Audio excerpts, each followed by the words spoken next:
Live from the Ingalls studio. I can't wait to play with myself every day. The Sportsocracy. Damn the devil to hell! Let the big dog see! Let him on the field! Come get you some of this. Fire them cannons! By golly, put more powder in those things. He couldn't take any more disappointment. Oh, my God. The Jets killed him.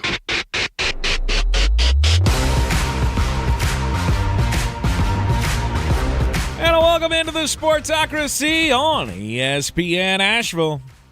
Heard everywhere on the iHeartRadio app. Watch us everywhere on YouTube. Let's go to the sportsocracy.com, click the live video link, subscribe to the channel, join us in the chat. Joining us now, a very sleep-deprived, dead, hard-working, dead genius of a man. I don't know about genius. I don't know. I've never felt dumber than I feel right now. Once you see the mullet, you're going to be like, holy cow, how did one dude put all that together? It wasn't one dude. Well, I need that to be very clear. I mean, it was not one dude. The graphics and stuff on this are fantastic, and you did all of that. Cece, our social media manager, helped me. I did create them all and then getting them just all the information put in.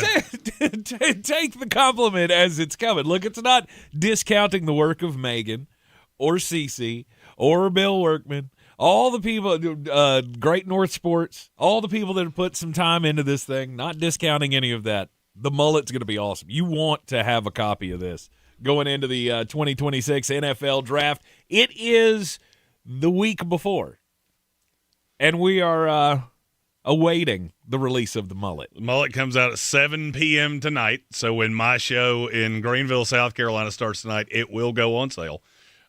We had to split it into two parts. You remember that thing I said it was Satan pages? It's not Satan pages anymore. It's actually significantly more than that. Yes. We will put out, and I'm not going to lie, I haven't slept in 2 days. The last time I was tangibly asleep, and when I say tangibly asleep, I mean I put my head down with the intention of I'm going to go night-night now. Yep. Not I fell asleep on my desk, which I did do 2 separate times. Mm-hmm. Woke up, I lost about 4 minutes and went, huh, where am I?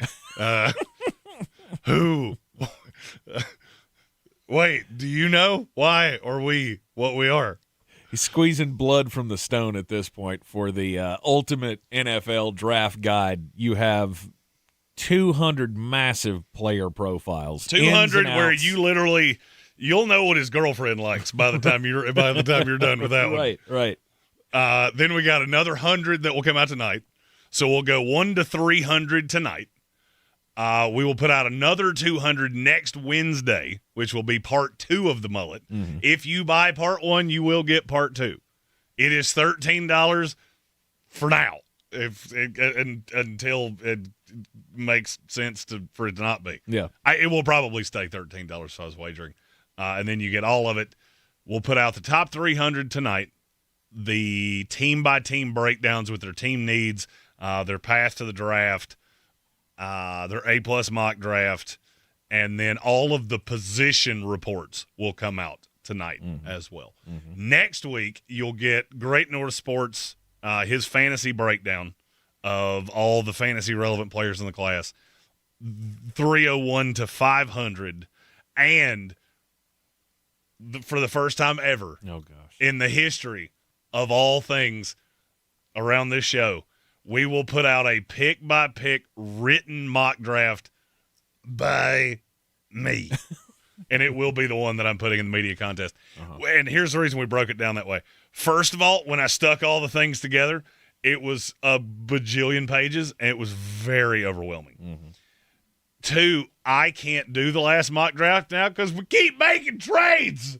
Stop trading until next Thursday. On next Thursday, you can do whatever you want to do. But could we stop sending random 5th-round picks places, please? Mm-hmm. Could you please? Mm-hmm. Just be cool for once. Please. Yes. 2026 NFL Draft, of course, is the final stop on the Ingalls Living the Dream Tour. Will be in Pittsburgh next week. We'll have mock drafts and all of those things right here on ESPN Asheville. We will have live programming from Pittsburgh Thursday and Friday. We'll be live on the YouTubes for all of the picks of the 2026 NFL Draft. So follow along if you're not already. And if you're new to the game, thank you. If you're new, we do more with the NFL Draft than any small group of goobers possibly could. Or maybe should. But that's our sacrifice for you. Have no fear. I've asked that question a lot over the last 3 weeks. Of why did I decide to do this again? Why did I decide I could do the same thing that Dane Brugler, who has a whole big old team, I could actually do more than he did. Why I thought I could do that, I don't know. But I did. But you're going to find out. And we all did. That's right. You're all going to find out. You know what else you're going to find out? What? Can anybody tell me, please, why this story about Ruben Bain just came out? I have no idea. I've been asking myself that question for a while. Since I read it this morning, going, wait a minute. So a crash happened in 2024. Ruben Bain's driving. There are two fellow Miami Hurricanes football players in the car with him, Wesley Basante and Nigelique Harris. Nigelique Kelly. Nigelique Kelly, yes. Sorry, Yeah. They're all at this point. It's all starting to merge It's together. all turning into one great metamorphosis player. Both these guys are prospects in this class, along with Ruben Bain. This is back when they were sophomores, right? They were rising sophomores at Miami, March of 2024. There's a 22-year-old Georgia woman in the car with them as well.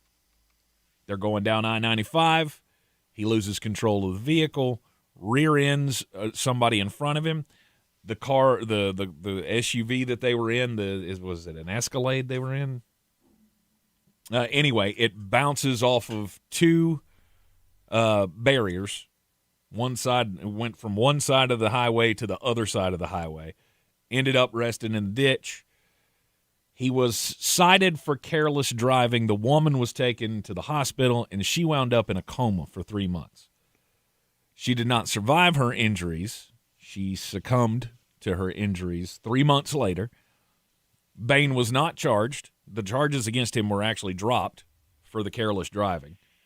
And then all of a sudden, time goes by, and now this story comes out 2 weeks before the NFL Draft. That's the part I want to know. And I'm curious as to why. Why is this important now? Well, here's my question. So why did you put out a story about something? And there are 3 people in this room that can attest to this. Why did you put out a story about something that I could have confirmed for you a full year ago? Mm-hmm. Everybody in this room has seen my computer at some point. This has been on Ruben Bain's profile for 2 years. Mm-hmm. I don't know why this story came out now.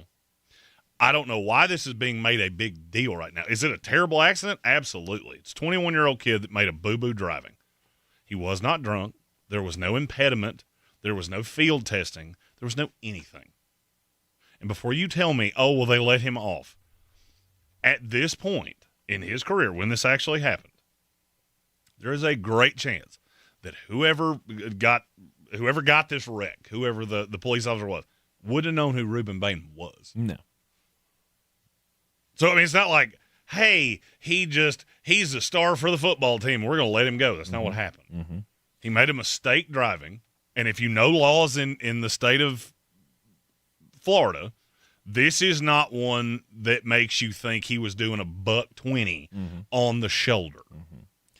The story was published by something called The Read Optional. I don't know anything about them. Well, that's how I took the story. It was optional for me to read, and I didn't. I have not looked up anything about them. My question, though, is why go forward with the story? Right? There's no juice here.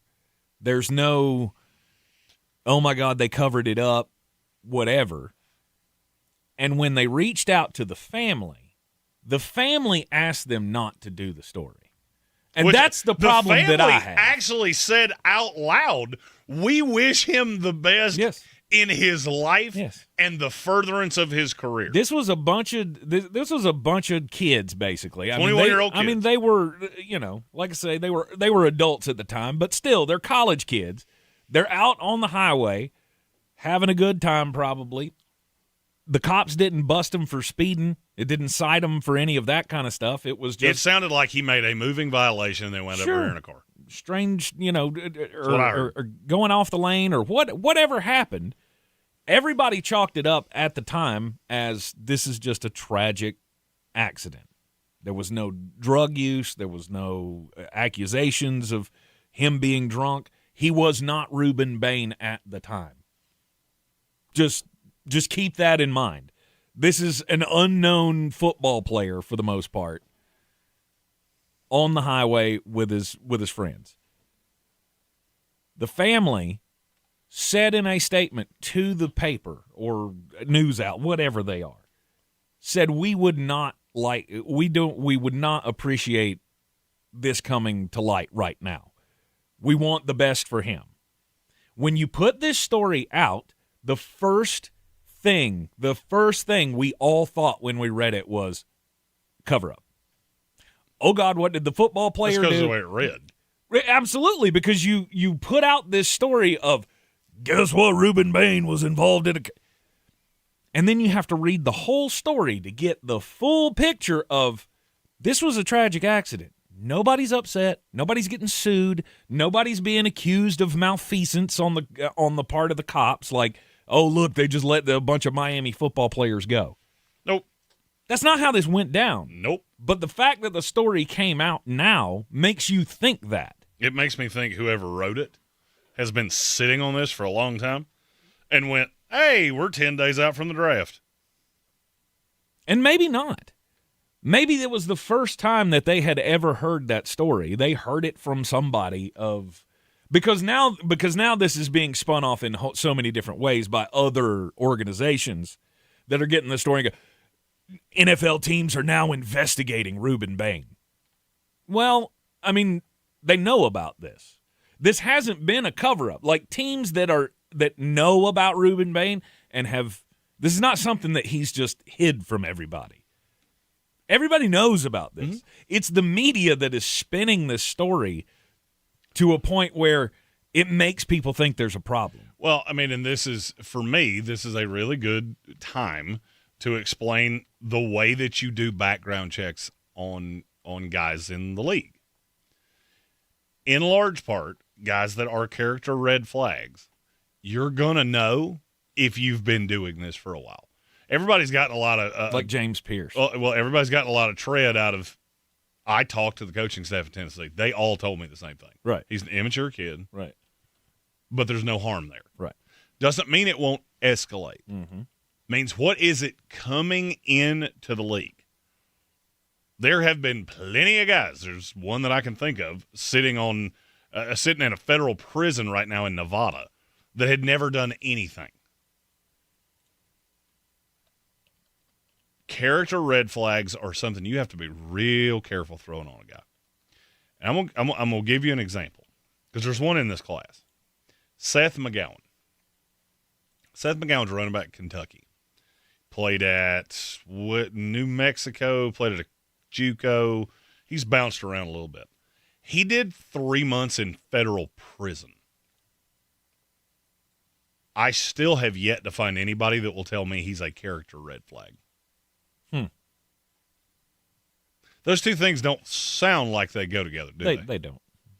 Oh, he did 3 months in federal prison. He's got to be a bad guy. Absolutely. Made a mistake, served his time, and he got out. Mm-hmm. I learned my lesson last year with the kid from LSU. His name is completely fallen out of my head because I didn't plan on going down this rabbit hole. That looked one way. It wound up being completely different. Completely different than what was Kyron Lacey. I don't remember the story. He was going to be, mid-round pick, got into an automobile accident, Everything is said, oh, he did all these things, and he actually wound up committing suicide. Then you get the tape, and you go, oh, that's not what you told me. That's not what this story was reported to be. Mm-hmm. You told me he was doing 100 miles an hour. No, he wasn't. So and look, I came up in newspaper. I understand deadlines. I understand stories. I understand getting your name out there. I understand all of that. I have to say this one time a year. Be really careful what you put your name on. Just be careful of that. This Reuben Bain story to me feels like a hit piece. Mm-hmm. I don't know who wrote it. I don't care to know who wrote it. Mm-hmm. I knew about this incident a year ago. Mm-hmm. I knew this girl had died. I knew that Biasante was in the car with him. I knew that Nigel Kelly was in the car with him. The story checks out. There's no juice there. I do not know why this was on the headlines of ESPN this morning. I cannot wrap my brain around that. Because this is one of those times that when you read below the byline, you read below the fold, there's nothing here. And yet, this is what we're going to talk about with Reuben Bain. When he gets selected, you mark my words, this will be what comes up, not with us. Oh, sure. Because I'll go ahead and tell you, I'm not going to talk about it at all. This will be the first thing that comes up when this is done on NFL Network and on the mothership. Mm-hmm. And that's unfortunate because this kid's going to have to go back for the rest of his life. And when he watches when he got drafted, the worst event that ever happened in his life is going to be what's brought up. Not because, and I'll go ahead and tell you, I made a couple feelers when this came out yesterday. There's not one source I have in the league that gives a damn about this story. Because they've already vetted it, been through it. It means nothing. Mm-hmm. And if, I'm not saying their name again, that wrote this, if you had checked sources around the league, they'd told you the same thing. I'm a little fish. Yes, this is my bunny hole. It did not take long for me to figure out, oh, did we find out something new here? Nope. No. You learn nothing. And the more curious thing about it to me is why is everyone else recycling it? Oh, I mean, because when it comes out, you have to say something. It's the reason we led this show with this. We just took a way different tack than everybody else did. Right. But here's the thing: if everybody knew about this, and this was not a hidden thing, then the Miami Herald repeating the story when you should have been the one that covered it in 2024 if it happened, right? Or you know, if that's when it happened, and if you actually did cover this story. So then it goes back to, well, wait a minute, how did this story not get covered? Because even just a crash with 3 football players and a girl ends up in a coma, you would think that would elicit some type of reporting. But it feels like everybody's acting like this is a brand new thing, and that's the thing that's so head-scratching for me, is I just can't figure out why this crap that means nothing, that is basically, to me, only geared to try to hurt the image of a guy who's getting ready to have his greatest moment coming up in another week and a half. I feel like it's all just super unfortunate, and actually it's all as the family of the girl said. It's tragic. Mm-hmm. It's absolutely tragic. And now to repeat what the family of the girl said, would you please leave this alone? Because we don't want any attention on this story. You're in the Sportsocracy, and this is ESPN Asheville.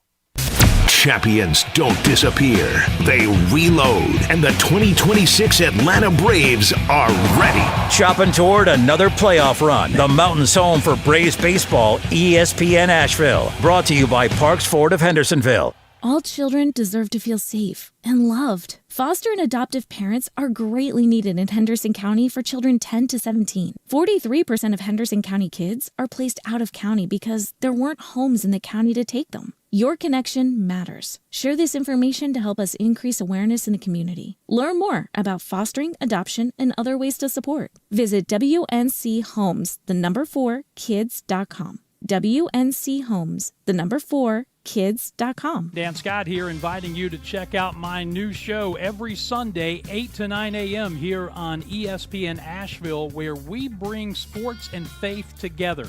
The Dan Scott Show, 8 a.m. Sundays on ESPN Asheville. Most people out here think that taking care of one another is important. And most people would step up for a neighbor going through a tough time. Most people around here help out friends and family when they need it. But the funny thing is, most of us won't look for help when we need it. Talk to someone if you're struggling with mental health, because most people out here really care. Find more information at loveyourmindtoday.org. That's loveyourmindtoday.org. Brought to you by the Huntsman Mental Health Institute and the Ad Council. It's not just a radio app. It's what's happening right now. It's on. On the iHeartRadio app, you're not just listening. You're in it. You better believe it. From breaking news to what's happening in your community. Local, national, and world. Live moments. New development. Real voices. Hey, it's Ryan Seacrest. Amazing prizes. Plus, talk to your favorite hosts using the TalkBack mic. I have loved always hearing you guys. This is where culture comes alive. I listen everywhere on the app. Download the iHeartRadio app today. Are you prepared for an emergency or disaster? Because it's not a matter of if, but when. Don't find yourself saying, I'll trust water bottles and a flashlight to save the day, but I'll be proved wrong. With a tornado approaching, I'll realize that I lack a wheelchair-accessible shelter.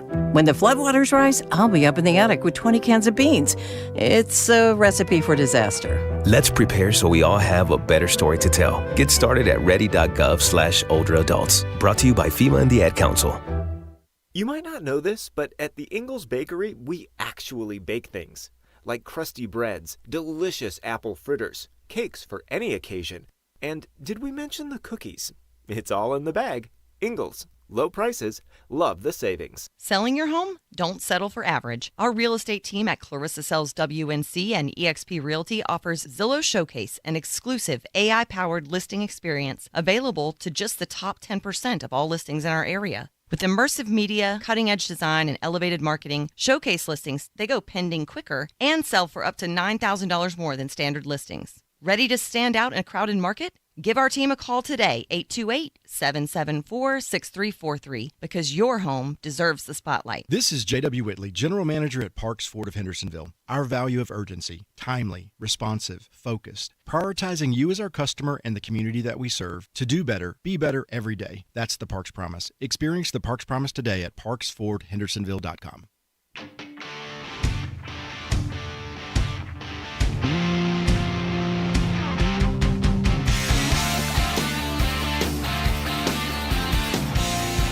Welcome back into the Sportsocracy on ESPN Asheville. Follow us along on all the socials at the Sportsocracy. Don't forget to get into the YouTube comments. Subscribe to the channel. That's how you get into the comment section. And we can address whatever you would like to address. Yesterday, the Masters. Did you catch any of it? I did not. I mean, I watched it. I was sleeping through a NASCAR race, so. I'm still stuck on that. You went to a NASCAR race, which is one of the loudest things you can go to. Sure, but remember I was in the box, so don't care. It's still I've been in that box. It's still insanely loud. It's pretty loud, yeah. And Tank went nights and slept through it. I did. I'm convinced you can sleep through anything. I can. I proved I can sleep through a college football playoff game, live in stadium. I can sleep through a NASCAR race. As long as I'm behind the quote unquote soundproof plexiglass. It's not soundproof. Yeah, we went up to Bristol yesterday. It was a great time. We walking around. I mean, it's 80 degrees. It's beautiful weather. I mean, a little on the hot side. So that had something to do with the fact that I was a little worn out by the time I got up into the box, and the air conditioning hit me and it just went out. I tried. I kept trying to pry my eyes open, and every time I did, Kyle Larson was winning, and it just pissed me off more and more every time. So finally, I woke up and looked at what my wife and kids was like, "Y'all want to go? Because I'm struggling here." Gambit asked what I think is the question of the day: why does Tank go places and do things if he's just going to sleep? I don't know. Right? I have no idea. It makes no sense. He has, over the course of 2 years of doing the Living the Dream tour, he has slept through 3 full games. Yes. Just out. It was the Panthers game. It was the college football playoff game. You had another. I guess there now was the race. I don't know. Well, I mean that would be 4. Yeah. Because there's another football game you slept through. I just can't place where we were. I get comfy and ain't nothing stopping me once this train slows down. Ain't no. That's the definition of differences between you and I. For me, sleep is a lot like queuing up the band. Everything has to be perfect. Mm-hmm. If it's even kind of not perfect, I'm doomed. You just shoot a roofing nail through your foot like, oh, that hurt. Waiting in the waiting room. I probably did nod off at that point. Yeah. Red Sea said you'd sleep through this show if you could. I'm reasonably sure he fell asleep during the morning show this morning. 100%. Bob Brown wants to know if I fell asleep or I passed out. It's kind of both. I mean, because you think about all those other events, and yesterday's no different. Like, I mean, I did have a buzz on at one point, and like I say, once it shuts down, night time. So I don't know if it would really be a pass out situation. To me, passing out is like I don't remember the night. You know what I mean? Like, people ask you about, hey man, you remember when we were talking about? No, I don't remember anything that happened last night. Like, that's a pass out situation. Tank doesn't ever get pass out drunk. I get to a point where I get comfy, and then it's just night. Gone. Yeah, to me, when you get to passing out, that's when you wake up and there's someone in your house and you don't know how they got there and you're not positive you're in your house. It's involuntary sleep. Mine's never involuntary. It's like always a decision of, okay, now it's time to go seepies. Gotham nailed it. Stephen Towle said, poor Megan, she only got 6 hours a night of sleep all weekend long. Yeah. I didn't sleep 6 hours combined. I didn't sleep 2 hours combined over the course of the entire weekend. Right. And this is a skill, and I actually just realized it when you said that you went to the Bristol race. Mm-hmm. I didn't walk outside for 3 days. I did not see the outside of my house for 3 days. Didn't even know. I went from my living room to my office and back and forth a handful of times. I'm not sure any of you are actually here right now. Mm-hmm. This could be a fever dream or a hallucination. I'm not real sure. But I did see Rory McIlroy have every stage of Rory McIlroy in one weekend. Mm-hmm. Just blistered the field. Had the biggest lead ever going into the weekend. And then found some way to not be leading this tournament going into Sunday. And then blistered the field again. Tried to pull a Rory and then pulled a new Rory. Mm-hmm. I love the Masters. Yeah. I love the Masters. To me, outside of anything football related, the Masters is the best sporting event in the world. You take the football out, that's one. Interesting. We have a super chat. All right. Super chat time. Show me the money, money. Show me the money. Red Sea said, this is a dream. Did the Jets just intercept a pass? No. I do have to ask, though, I've been on a lot of shows over the course of the last handful of days. Why do people keep trying to make controversy where there isn't one? What do you mean? Well, the draft starts at 2. Nah, dog, the draft starts at 3. Because Arvell Reese is going 2. I don't know what exactly is going to happen with the Arizona Cardinals. I have a weird feeling it's going to be another team. Mm-hmm. Finds a way to get up there. I'm less confident it's the Cowboys now than I was a week ago. But I keep getting asked that question of, well, I mean, but what if the Jets did what? What if they took Zavada, the kicker from Ty Michigan? I mean, who do you want them to? They're taking Arvell Reese. Look at the roster. It has screamed this from the mountaintops that that's who they're taking. Every Jet analyst in the country is telling you this. Mm-hmm. They just signed 2 edge rushers and had another one on the roster that they took in the first round. They're not taking David Bailey. It's Arvell Reese. It's Arvell Reese. Mm-hmm. It's always been Arvell Reese, and it will always be Arvell Reese. Stop lying to people. Well, I don't think it's lying. How are you not looking at the roster going, they told you what they're going to do? Mm-hmm. The only way it's not Arvell Reese is if it's the other off-ball linebacker from Ohio State. Maybe they fell in love with Sonny Styles. That'd be a Super Jets thing to do. Take Sonny Styles instead of Arvell Reese. Mm-hmm. Mm-hmm.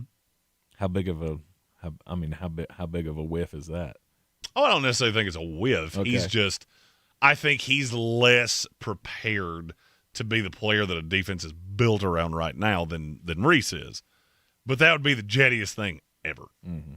Ever. We're doing that now. Which I think is why the question keeps being asked. How are the Jets going to jet this? Oh, Omar Cooper at 16. I've already made peace with it. I have physically already made peace with it. The Jets are taking Omar Cooper at 16. You can't mess up 2. Like, you're already settled on 2. Messing up 16, that's 100%. For sure. Yeah, because now I've warmed to the point of I'm good with Arvell Reese at 2, which means you are absolutely going to boo-boo Kitty and probably go, if I had to bet, they'll go Omar Cooper, Ty Simpson with those 2 picks right in the middle, and then they'll take somebody like Chris Johnson or somebody I love with 44 just to go, look at this turd sandwich. And the bread is the best part because there's a poop in the middle because it's Omar Cooper and Ty Simpson. I hope that happens. I really do. I'm hoping that happens now. No, because you will have to bail me out of jail. You remember how I freaked out last year when they took Armin Membu? Oh, yeah. That will be a fart in a windstorm compared to what I do this year. Mm-hmm. When they take Omar Cooper at 16. Even though you're expecting it, you're still going to be mad. Do you know where I have Omar Cooper ranked? Like 48. No, it's higher than that. By a lot. Like, not by a little. Mm-hmm. He's way past that. Like in the 90s or something? Let's put it this way. His number is knocking on 100, and when the Jets take him at 16, at least a round and a half early for me. Right. It'll be the least surprising and most just rage-inducing thing you'll ever see. Like taking Matthew Golden. Good job, guys. You did a good job. Now, speaking of that, we did not love that pick. Mm-mm. And now Matthew Golden's looking around like Will Smith in that meme, just going, hey, where'd everybody go? They're opening doors for you, buddy. That's all this is. It's just me and Jaden Reed now, just hanging out, doing stuff. Trades. Jeremy loves more trades. If you can do them right now, though, like no more after today, get the trades in so he can get the mock draft done. With no interruptions. I have to get some sleep. I can feel at one point, my blood pressure was so high, I could feel my blood going through my body. We'll tell you about the latest trade coming up next, plus we'll get just a bit outside. ESPN Asheville, your mountain weather forecast. Big Ridge continuing to push in. We talked about this last week. No rain this week. Low 80s today, sunshine, some clouds around this afternoon. Tonight, a few clouds around and actually comfortable 55. And then we'll start warming up on Tuesday. Sunshine 85, probably tickling 90. That's got to be close to a record on Wednesday. And we may back it off a little bit Thursday, but still sunny Wednesday and Thursday. Thursday, sunshine 85. There is a chance of showers by the end of the weekend. From the Weather Channel, I'm meteorologist Ray Staging. This report is sponsored by Stand Up to Cancer. Joe Buck and John Smoltz welcoming you back to the City Center Convenience Mart. Uh-oh. She's looking at the cigarettes, but she just grabs the gum off the counter. Stand Up to Cancer and Rally want you to reduce your risk for cancer. Go to takeahealthystand.org. Start your spring cleaning with Zero Rest. Get 3 rooms of carpet clean for $109, plus a free hallway. No soap, no residue, no harsh chemicals, just a deeper clean that lasts. Plus, now you can also take $100 off air duct cleaning and breathe clean air. Visit ZeroResAsheville.com.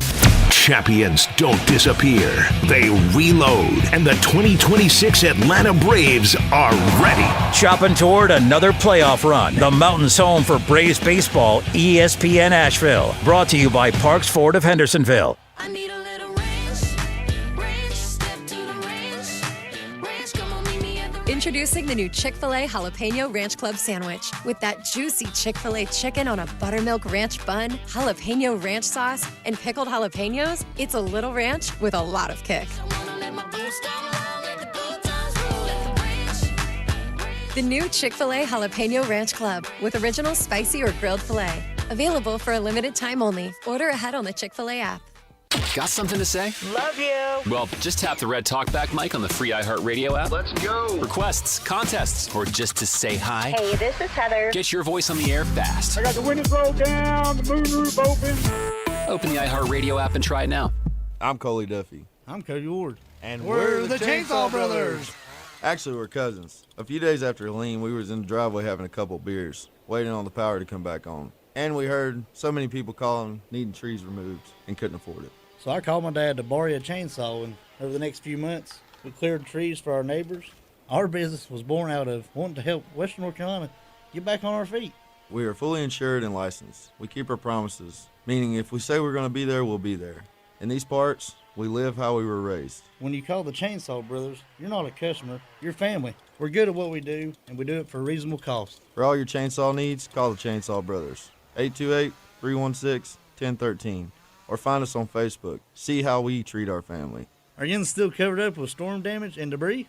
Call us about our daily rates at 828-316-1013. That's 828-316-1013. We're the Chainsaw Brothers, and with our neighbors, we are Western North Carolina strong. Woohoo! This is J.W. Whitley, General Manager at Parks Ford of Hendersonville. Our value of commitment. Committed to you as our customers and the community that we serve. To do better, be better every day. That's the Parks Promise. Experience the Parks Promise today at parksfordhendersonville.com. At Ingalls, we know that fresh means local. The best ingredients don't come from a world away. They come from your own backyard. From the farms we support, to the stores we love, to the tables you treasure. Ingalls, we're with you every step of the way. Boy, you must be outside your mind. The Sportsocracy. Just a bit outside. He tried the corner and missed. Back in the Sportsocracy, it is ESPN Asheville. You know, Jeremy, I don't feel like I get to spike the football very often, but sometimes I just, blind squirrel finds a nut every now and then. And I tried to tell everybody that would listen, Doc Rivers is trash. I hate him. I don't know why. I don't know if it's because he talks like this all the time. He does sound like Oh, my God. I've been yelling at my kids all day. I screamed so loud when I was a baby. I just talk like this all the time. Don't blame me. Don't blame me. It's not my fault. Oh, Doc Rivers. He is the John Shire of NBA coaches.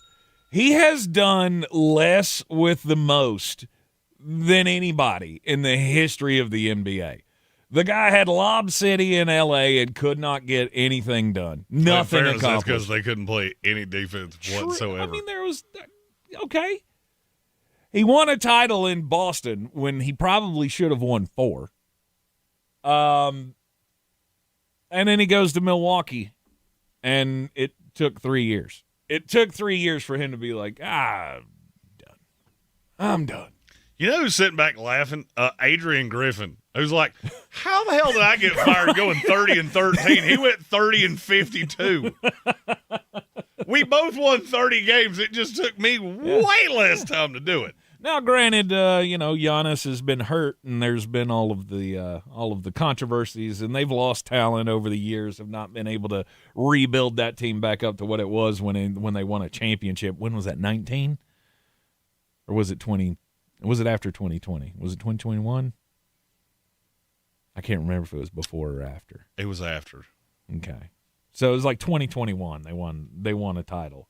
And then everything devolved from there. There was no Middleton. They just the team completely collapsed personnel-wise.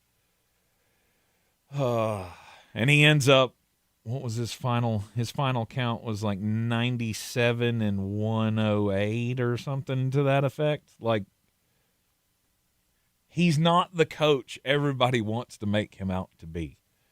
He gets put in great situations and then just kind of made him look good. Kind of the way John Shire does it, dude. or Hubert Davis did with the Tar Heels. I mean, it's not an exclusive. I have two stories, and I think I want to tell them both. Okay. One of them is just solely to make fun of baseball. Did you happen to catch the end of the Yankees-Rays game? Oh, totally. Just tuning right Where in Jazz for that. Chisholm just went. So bases are loaded. Yeah, okay. Bases are loaded. Uh-huh. One out. Mm-hmm. Ground ball. Mm-hmm. What you do? I'm the batter. I run to first base.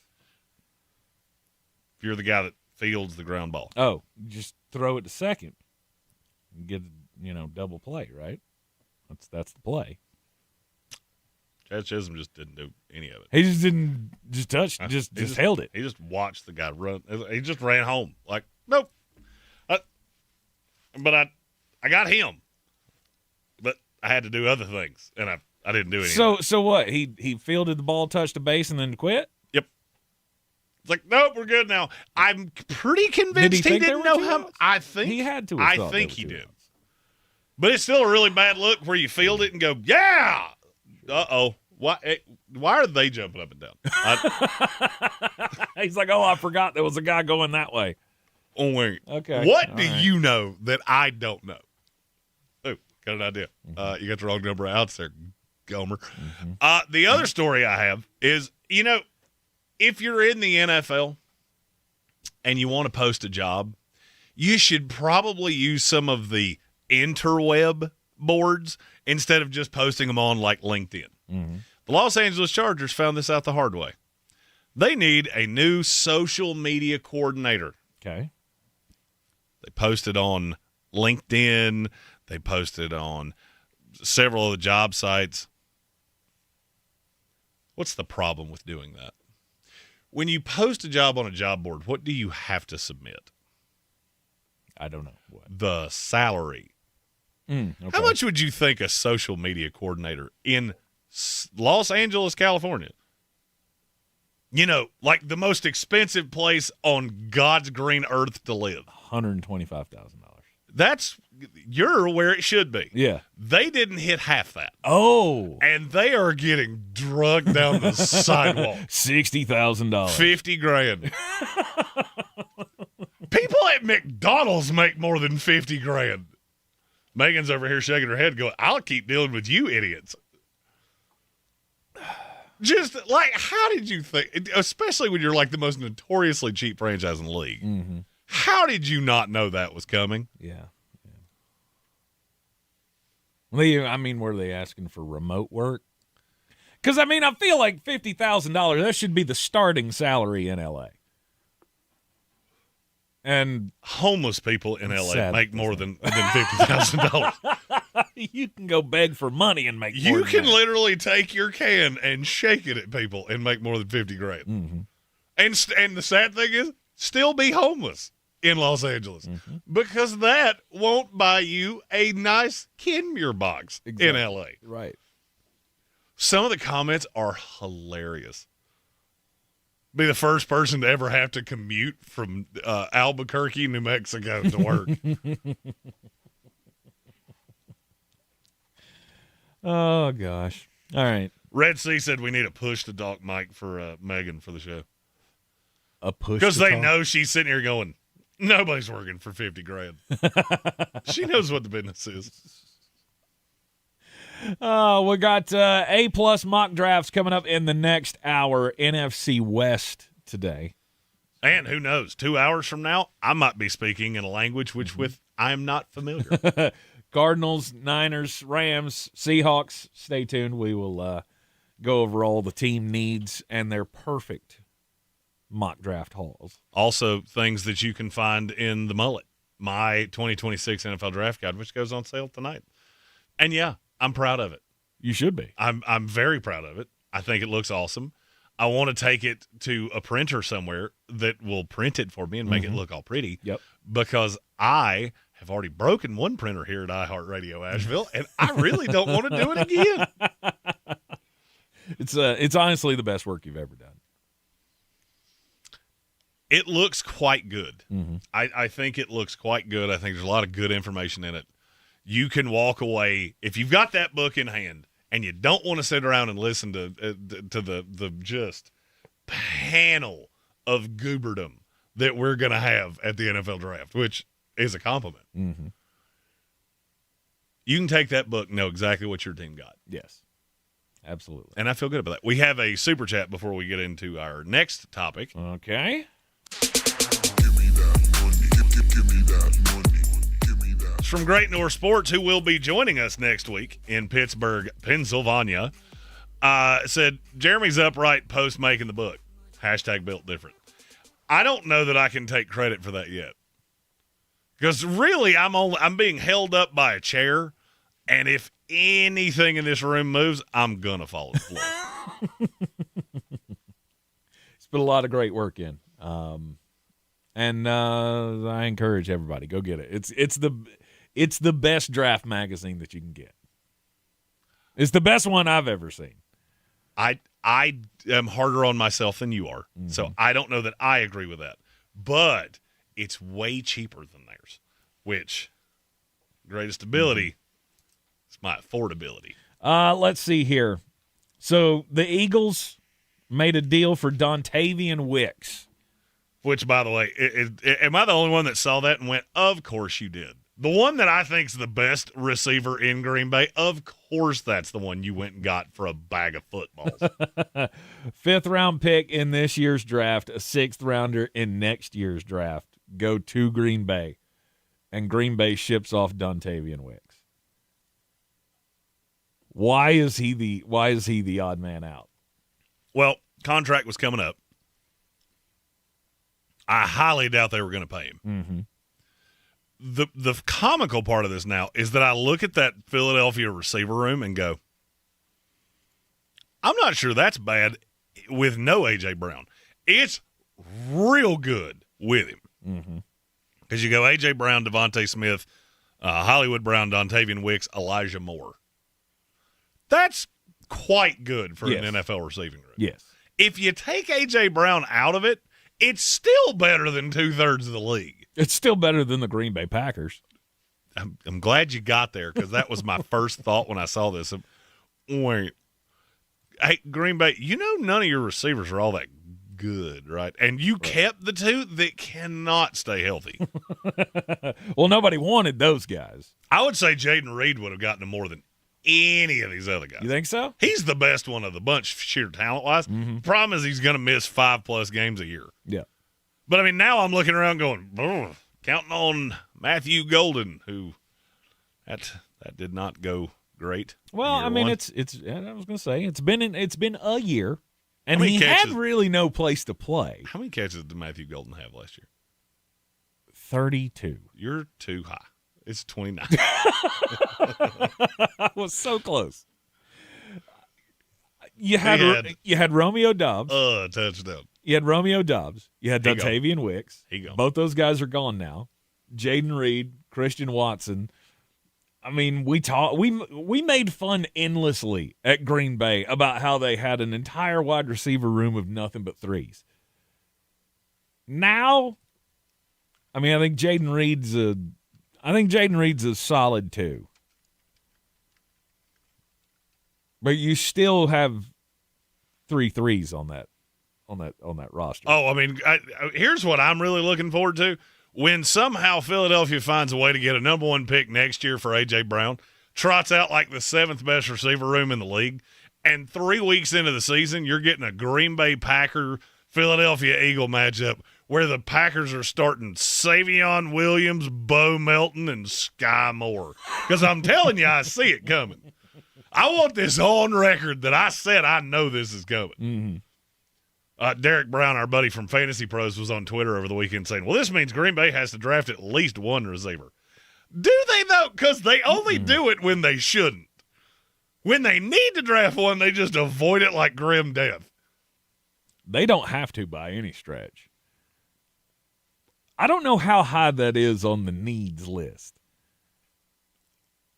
They have, in my opinion, 3 threes and 3 fours. I agree. I just said they have a 2 and 5 threes. I agree. I just don't know for them how high that would be on their list. I mean, because if you target that immediately, then is that not like saying we screwed up last year with Matthew Golden? And are they willing to make that assertion? Because I guarantee you, if they come out and go, you know what, wide receiver first round, or even second round, I'm gonna be like, you know what, I know. I'm just looking at Green Bay right now, going, hey, you remember that thing I said about your quarterback really needing elite stuff around him? Well, at this point, I don't believe in your receiver room all that much, and your offensive line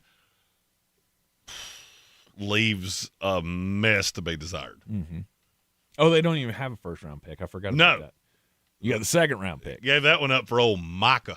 Which, totally worth it. Sure. Can't blame you there. I just find it funny that Matt LaFleur has actually waited around so long that now this has become a defensive team. Because that's how they're going to have to win. Mm-hmm. Meanwhile, Philadelphia just keeps pilfering good players from teams that go, we're not going to re-sign him. Yeah. Green Bay comes up at 52 and takes Zachariah Branch. Jeremy Bernard.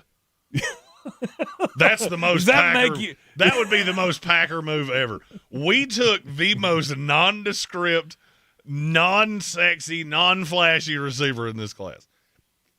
At least with Zachariah Branch, it'd be all about the speed. Well, I mean, the only problem with Zachariah Branch is that every pass you throw now has to be behind the line of scrimmage because he can't run around. I don't see a path away from this. So this is where you're at. And you're like, you know what? Rather than paying that number 3 wide receiver, who was the best one you had? The best number 3 wide receiver. Okay. I mean, hey, you got draft picks out of the deal. They got a 27 pick. Hey, they got a 5th-round pick in a draft that may have 120 draftable players in it. I'll go ahead and tell you, I got to 500 and went, holy sheep shearer. It wasn't about that. That is not awesome. You've told me it's not about that. It's about the picks that you can get next year. Yeah, so but that's a 6. I got a 6th-round pick next year. That's like a 3rd-round pick this year. For sure. Because there's just total talent in that draft. I got as we were going through the final rankings and all that, I got to a point where I looked at my wife and said, if there's a player that's drafted in this class that's not in this book, I'll bet my ability to have fun for the rest of my life that he either does not make a roster or never has his name said ever again. That will be the last time his name's ever said on ESPN. Mm-hmm. Dontavian Wicks. But, hey, now you don't have to pay him, I guess. Fantasy sleeper for 2025. 26. I've always liked Dontavian Wicks. Mm-hmm. I've always thought he had the upside to be a deep threat. And, I mean, I'm looking at Philadelphia going, I know what you're doing.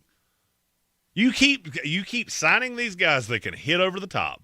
You've got Goddard and Devontae Smith that can just eat you alive underneath. And you're going to take deep shots, and you're going to let that Jalen Hurts arm fly, and you're planning on taking 4 offensive linemen in the first 130 picks. And you're going to beef that line back up, and you're going to be a run-first defensive juggernaut team.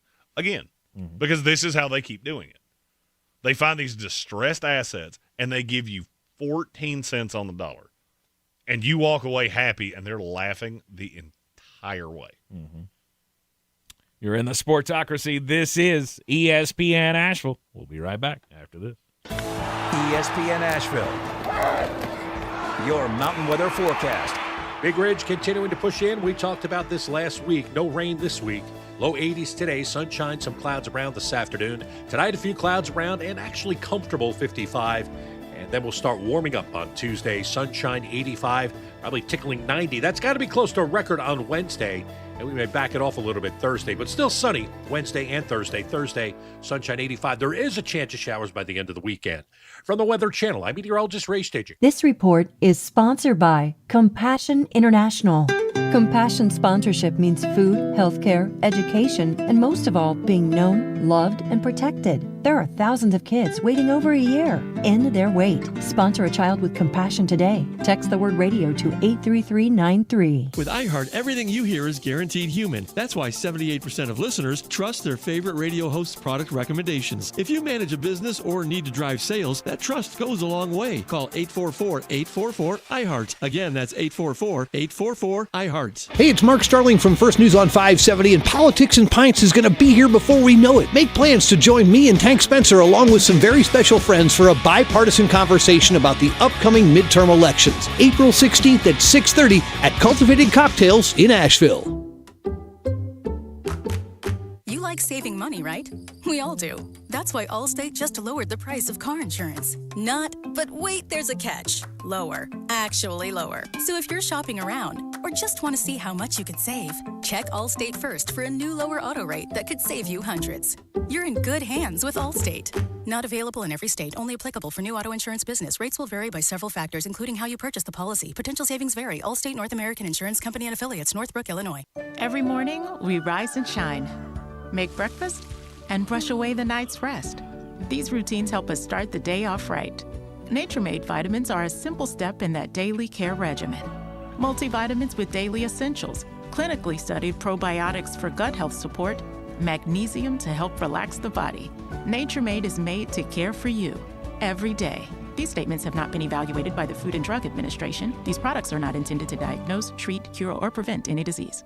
Progressive can help you protect your home, auto, boat, motorcycle, ATV, and RV, and more. And if something wasn't mentioned that you had in mind, find out if it can be covered at Progressive.com or 1-800-PROGRESSIVE, because it probably can be. Hurt in the game? We tough it out.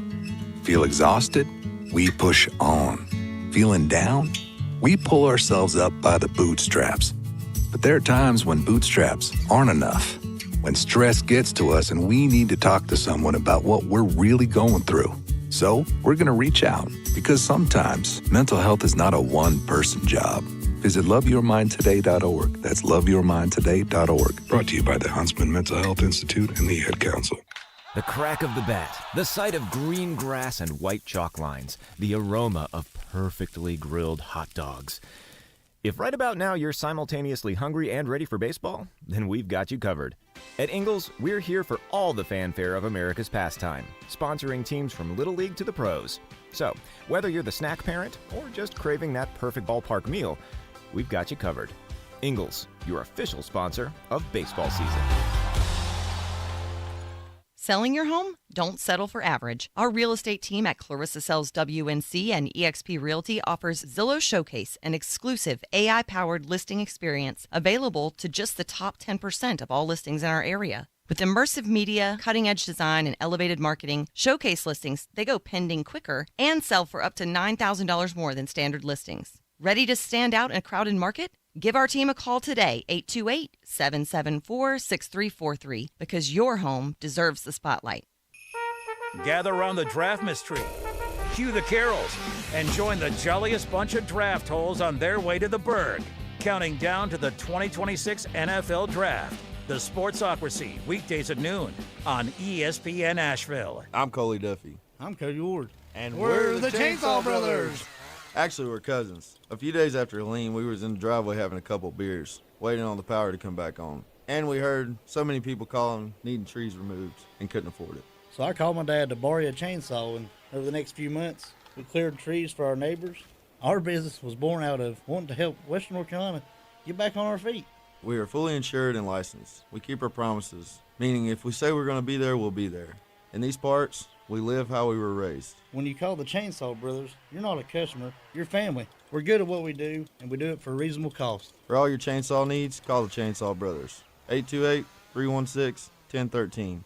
Or find us on Facebook. See how we treat our family. Are you still covered up with storm damage and debris? Call us about our daily rates at 828-316-1013. That's 828-316-1013. We're the Chainsaw Brothers, and with our neighbors, we are Western North Carolina strong. Woohoo!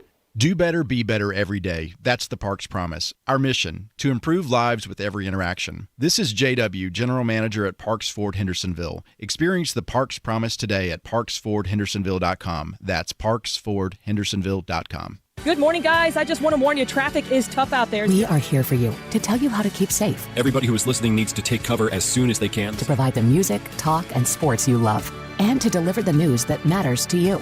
We are the voices you can trust. We are live and local. We are America's broadcasters. Text radio to 52886 and tell Congress you depend on your local radio stations. Message and data rates may apply. You may receive up to 4 messages a month, and you may text STOP to STOP. This message furnished by the National Association of Broadcasters. ESPN Asheville. Yeah. WPEK Fairview. WMXF Waynesville. An iHeart radio station. Guaranteed human. The Sportsocracy. It fires me up, man. I love it. Say it one more time. The Sportsocracy. Shake it back! Beer City's best sports talk. It is gross. Just earlier. They are mature, actually. You just have to get to know them better. Your lunchtime dose of dumbassery. Live from the Ingalls studio.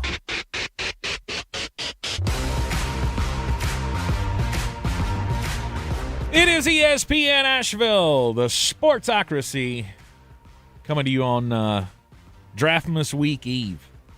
It's the week before Draftmas Week. Here in the Sportsocracy, the 2026 NFL Draft coming up fast. It is just next Thursday in Pittsburgh, Pennsylvania, and we will be there on the last leg of the Ingalls Living the Dream Tour. Flostradamus putting the final finishing touches on the mullet, which is his ultimate NFL draft guide. 200 full-color, single-page player profiles. Got all the top 200. You've got players ranked all the way to 500. Team needs, Team A-plus mock drafts. This thing needs its own syllabus. It needs a guide, that's for sure, because there's a lot involved. There's a lot of information in the Ultimate Draft Guide. The first portion of it will come out tonight. 300-plus pages of info. It's a lot. Next week we'll have my full rankings, the final mock draft, and next week's full position rankings. You'll be able to purchase deep. Yep, you'll be able to purchase this for $13.99 on the sportsocracy.com. And NFLdraft.net and our Patreon. Okay. We decided to just, you know what? If you can find it, you can buy it there. Frankly, if you walk up to me on the street, you hand me $14, right. I'll give you, I'll send you a link. Just send him a DM or something and just say, hey, you got the stuff? And he will not send you wiener pictures, I promise. I mean, you will not send wiener pictures, Eric Swalwell. Yikes! Become much more timely with your scathing criticisms. That's quite the story. Just don't do that. It's never a good idea. Just don't. If you want to send somebody something, send them a copy of the mullet. Exactly. $14. All right. Boom. $14 will get it for you. You can look forward to that release coming out tonight on the sportsocracy.com, NFLdraft.net. And based on the sales of the book, I'm going to make a contribution to a lovely charity that has no idea I'm making a contribution to it. Nice. Very nice. This is the Tank Spencer Gas Fund. No. Dang. All right. Well, shoot. Actual needy charity that's doing – well, I mean, that's a needy charity. It's doing this charity is doing the Lord's work. Ah, okay. All right. Fair enough. I guess I can share. It is the Sportsocracy. We are your Draftmas Central. A-plus mock drafts continuing today, and NFC West on the schedule. Arizona Cardinals will do them first. They've got the number 3 overall pick in the 2026 NFL Draft, and Jeremy says that's where the draft starts. It is. I will say with the A-plus mocks, I didn't do trades, and I'll tell you why. I don't think you're going to get fair value for any pick in this class. Okay. I put out some feelers. And now they're making charity. I know what I did. I would have seen that coming if I wasn't so dadgum tired. Charity works the day shift at Christie's Toy Box in Tulsa, Oklahoma. I should have seen that coming. Where's my buzzer? Did you throw it away? I moved it because I kept hitting it this morning, and I got real angry. He drove himself crazy with it. I didn't do trades because I don't think you're going to get fair value for those. I put some feelers out over the weekend, and it sounds like Arizona is desperate to trade down, and nobody's giving them even 70 cents on the dollar. The reason I've soured on the Cowboys won't give up 12 and 20. They don't have a one next year. So what exactly is it you think is going to get you from 12 to 3? We'll give you a third-round pick, or you can wash your hands with icy hot. Play with yourself. How about that? Because that is a horrible offer, and we will not do it. So I stuck here. The question is, which one of these players do I value to be the best fit? I don't think Arizona agrees with me, but for me, it's Francis Mauigoa. Okay. Mauigoa has such a safe floor because he can kick into guard. If it does not work out at right tackle, which I think it will, but let's just say it didn't, he's going to be Robert Gallery 2.0, where he goes really high, and then he winds up just being a really good guard.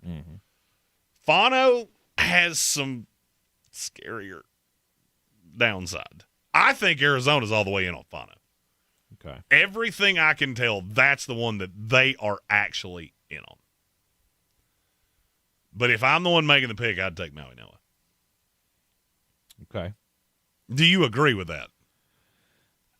Yes. I mean, you seem to have soured on Mauigoa for some reason. No, I haven't soured on him. It's just I don't like taking players out of ranking, and I get that's what you have to do, right? The offensive line is my biggest need. I got to take somebody that is going to get me off of the Kelvin Beachum roller coaster.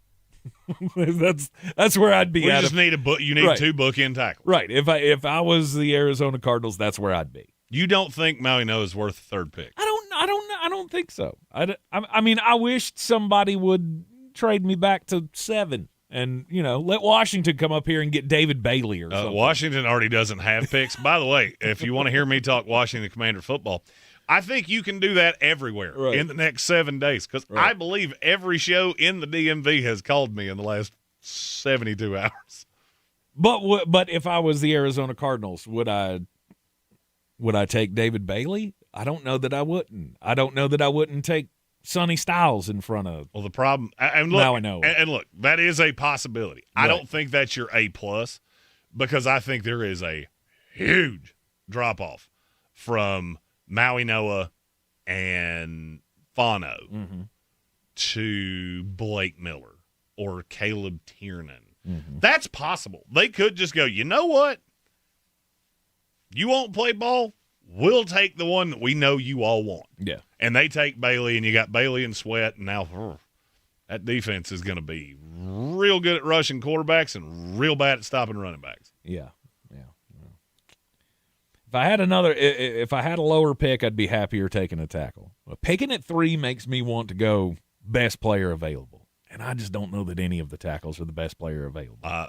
At 3 for me, if you're not going to take a position that is, we'll say, a non-premium, the best player on the board for me is Francis Mauigoa. Okay. So I did exactly what you just said. All right. Your board just looks different than mine. It does. Joshua Pinnock said if they take a linebacker, the fan base might set the stadium on fire. And if they take that into Bailey or Sonny Styles or any of those guys at 3, they may set the stadium on fire. So you want a tackle. You want the lineman. I do believe this is the first time I've ever seen a fan base that's like, for the love of God, get us somebody that can block. Right. I don't care that he's a right tackle. Just do it. All right, so then they would pick at 34 in the second round.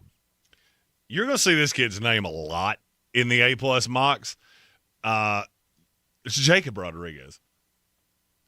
That's my green dot for the foreseeable future. Okay. That's my guy. Every Arizona fan that I have talked to has screamed, we need a linebacker. We just don't want to take one at 3. Right. Okay.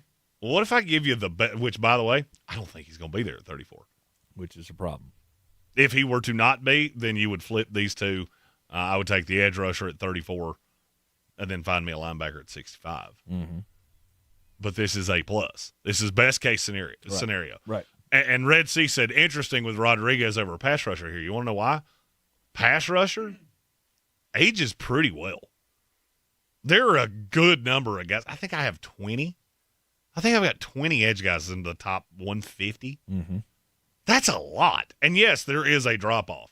But the drop-off from R. Mason Thomas to Malachi Lawrence, I don't think it's huge. It's like half a letter grade for me. Mm-hmm. The drop-off at linebacker, in terms of what you can get to play in the middle of that defense and be your green dot, is a fall off a cliff. Because I don't believe in Jake Galday at all. I don't like big, tall linebackers that run like they have a 2x4 in their keister. Right. He do. Mm-hmm.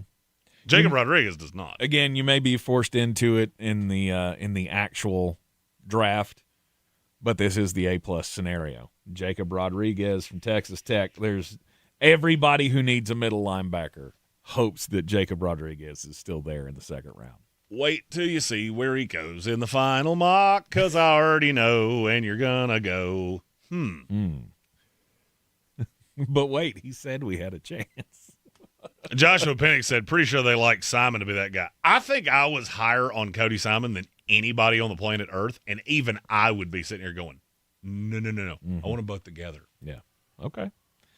So 65 in round 3. We went Jacob Rodriguez in round 2. Romello Height. Okay. I don't understand.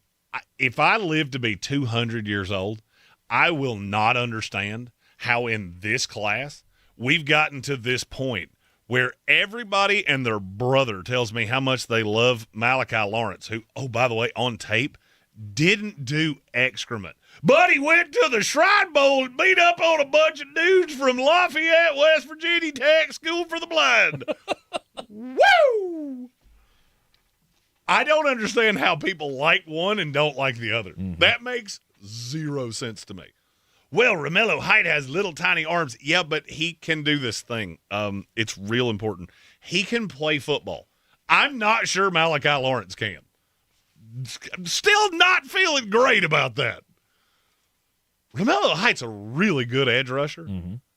And I have him significantly higher than 65. I also think there is almost no shot he's not going to be there. I think there is no shot he's not going to be sitting there at the top of 3. And if you're telling me I walk out with that, I don't really care what I do from here. Sure. Because I have shored up 2 of my 3 biggest needs and got a low-key need that the more I thought about it, it was higher than I ever thought it was. Mm-hmm.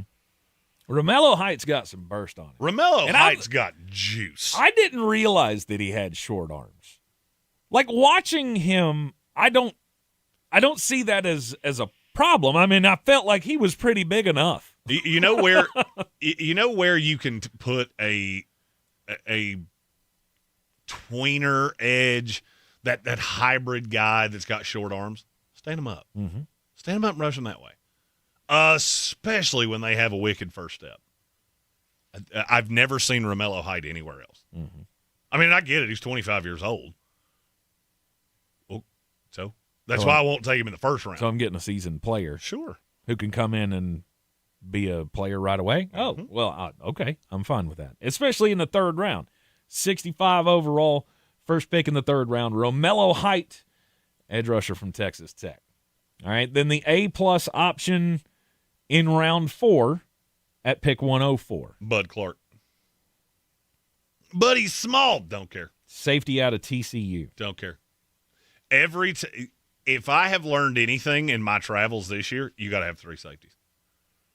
So it seems like everybody in this league is telling me that we want 3 safeties. We want one to be multiple that can play up, that can play in the box, and I want one that can drop that's going to protect my corners. And I'll tell you what, this doesn't necessarily directly apply to Arizona, but I'll tell you why I keep hearing this. I sat down with an old friend, and if you watch our social media, you'll be able to figure out who it was pretty soon. What we started talking about was corners are so flawed when they come into this league. I've got to have a safety that can protect them. Because the best the guys that were the Deions and the Terrell Reeveses, they're playing wide receiver. Because you look at how deep wide receiver is and look at how thin corner is. Because corner gets gross fast. So I need somebody that can be that ball hawk over the top, especially when I've got Buda Baker that can hang out around the line and make you pay. Red Sea said I would have taken a swing at quarterback. Give me a second. I'm not done yet. He's gonna. I'm gonna. And you may not like it, but I'm gonna.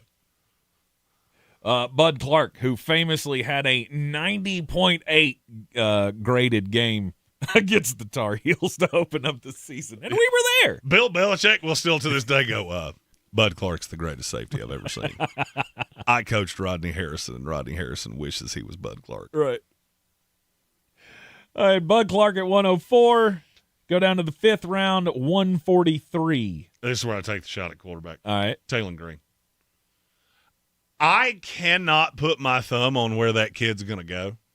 And I've bounced around like a bouncy ball. I've kind of taken a little bit of a straw poll, and this is about where it's going to happen. Okay. Because he still cannot throw. I mean, at the end of the day, you do have to get over the fact that this kid makes Anthony Richardson look like Peyton Manning as it currently sits. But good golly, Miss Molly, is he athletic? He's got all the intangibles. But does that really matter? I mean, you want me to tell you why it matters? Okay. And I've heard this from more than one team. And Red Sea just took the words right out of my mouth. If it doesn't work at quarterback, I can still draft a quarterback a year from now, and Taylor Green can play tight end. Taylor Green is 1.5 inches taller than I am. Oh, and he runs a 4.36, and he's got outrageously good hands. Is he willing to do that? Is my question. He will do whatever he's asked to do. Because he's not a high-level prospect. I was going to say, I would hope so. He's taking all these – I think he's with the Steelers today. He's been with the Ravens. If you look at all these teams that have brought him in, none of them are looking at him as a long-term solution. They either already have a quarterback or they're looking at somebody that can back up the guy they've already got. Right. I just didn't know if he was one of these players that, has locked in his head that he's going to be a quarterback. And I don't think you are. I liked him so much when we were able to get a second with him between the Senior Bowl and the Combine. I just think that kid wants to play football, and I don't necessarily think it matters where it is. I think he knows where this is. Okay. He didn't want to work out at other positions at the Combine, which I understand, because the minute you do that, you've basically signaled to the league, I'm telling you I don't think I'm going to end up playing quarterback. But I do think there's a possibility that's where his future is. I was going to say, but we all know the dirty secret, that you're not going to end up playing quarterback in this league. He might. If you get a quarterback guru that can shorten that release, he's got a chance. Okay. Because, look, he does have a howitzer arm. The only problem is it takes a calendar week to get it out of his hand. But that's like Anthony Richardson, right? I mean, Richardson didn't process. Richardson, and look, this is one of the things that's hard. Mobile quarterbacks are hard to project because they've been the best athlete on every field they've ever played on. Right. Then you get to the NFL and everybody flies around. So that processing speed that you had, which was, I can hit that corner. Now all of a sudden you've got, Kyle Hamilton just bearing down on you. And you can't get away from him. Yeah. I think Taylor Green, the bad's real bad. I mean, real bad. But the good is encouraging. Okay. And in this quarterback class, you find beauty where you can find it. And who knows? Who knows? One day he too may be a Pro Bowl quarterback. He, too, may also one day be a Pro Bowl tight end, which I think is a much higher chance. All right, Taylor Green at 143 for the Arizona Cardinals. And then they've got a pick at 183 in the 6th round. Armaj Reed Adams. I have that kid there are like 20 guys in this class that my evaluation is so wildly different than the rest of the league. That's where I keep getting told that kid's going to go.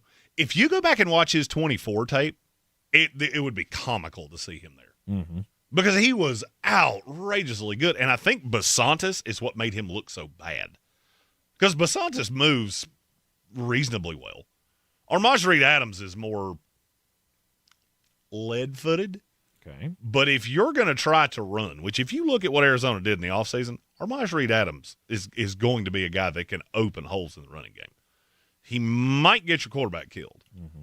But you would have him either inside of Paris Johnson or, in this case, Mauigoa. Him and Mauigoa on the same side of a line, holy Lord.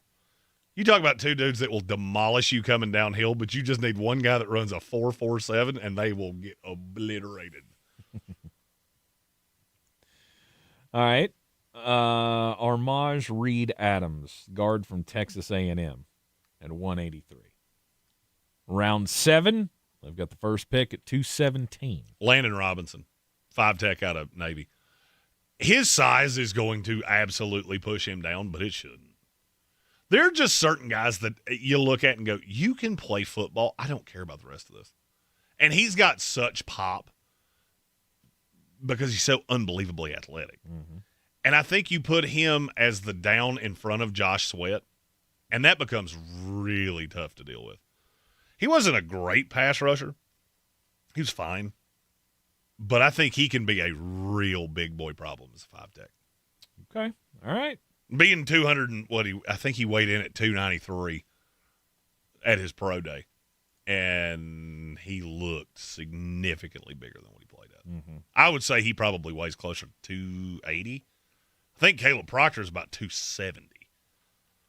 But Robinson is a football player that's just in a body that gives massive limitations. No. All right. But if I'm Arizona, I walk away from this and go, I did well. We're not going to win a ton of games this year, but I got a lot of pieces that will be pieces a year from now when I have a quarterback. And for me, that's an A+ for Arizona. Yep. Staying in the state of Texas, too. 4 picks from the state of Texas. Jacob Rodriguez, I didn't even notice that. Romello Height, Bud Clark, and Armaj Reed Adams. Taylon Green, not Harold Perkins. Sorry, who was the edge rusher we took there at the end? Romello Height. Landon Jackson. Landon Robinson. Landon Robinson. Landon Jackson was the kid that played at Arkansas. Yeah. Those two could be more different if they tried. Sorry, and of course the first round pick, Francis Mauigoa. Landon Robinson, short, squatty, and really athletic. Yes. Landon Jackson, big, tall, lanky, and looks like Deadbolt. Yes. And he was the one that looks like Josh Dobbs, right? Yes. Yeah. Who was actually the grand marshal for the Bristol race yesterday. That was.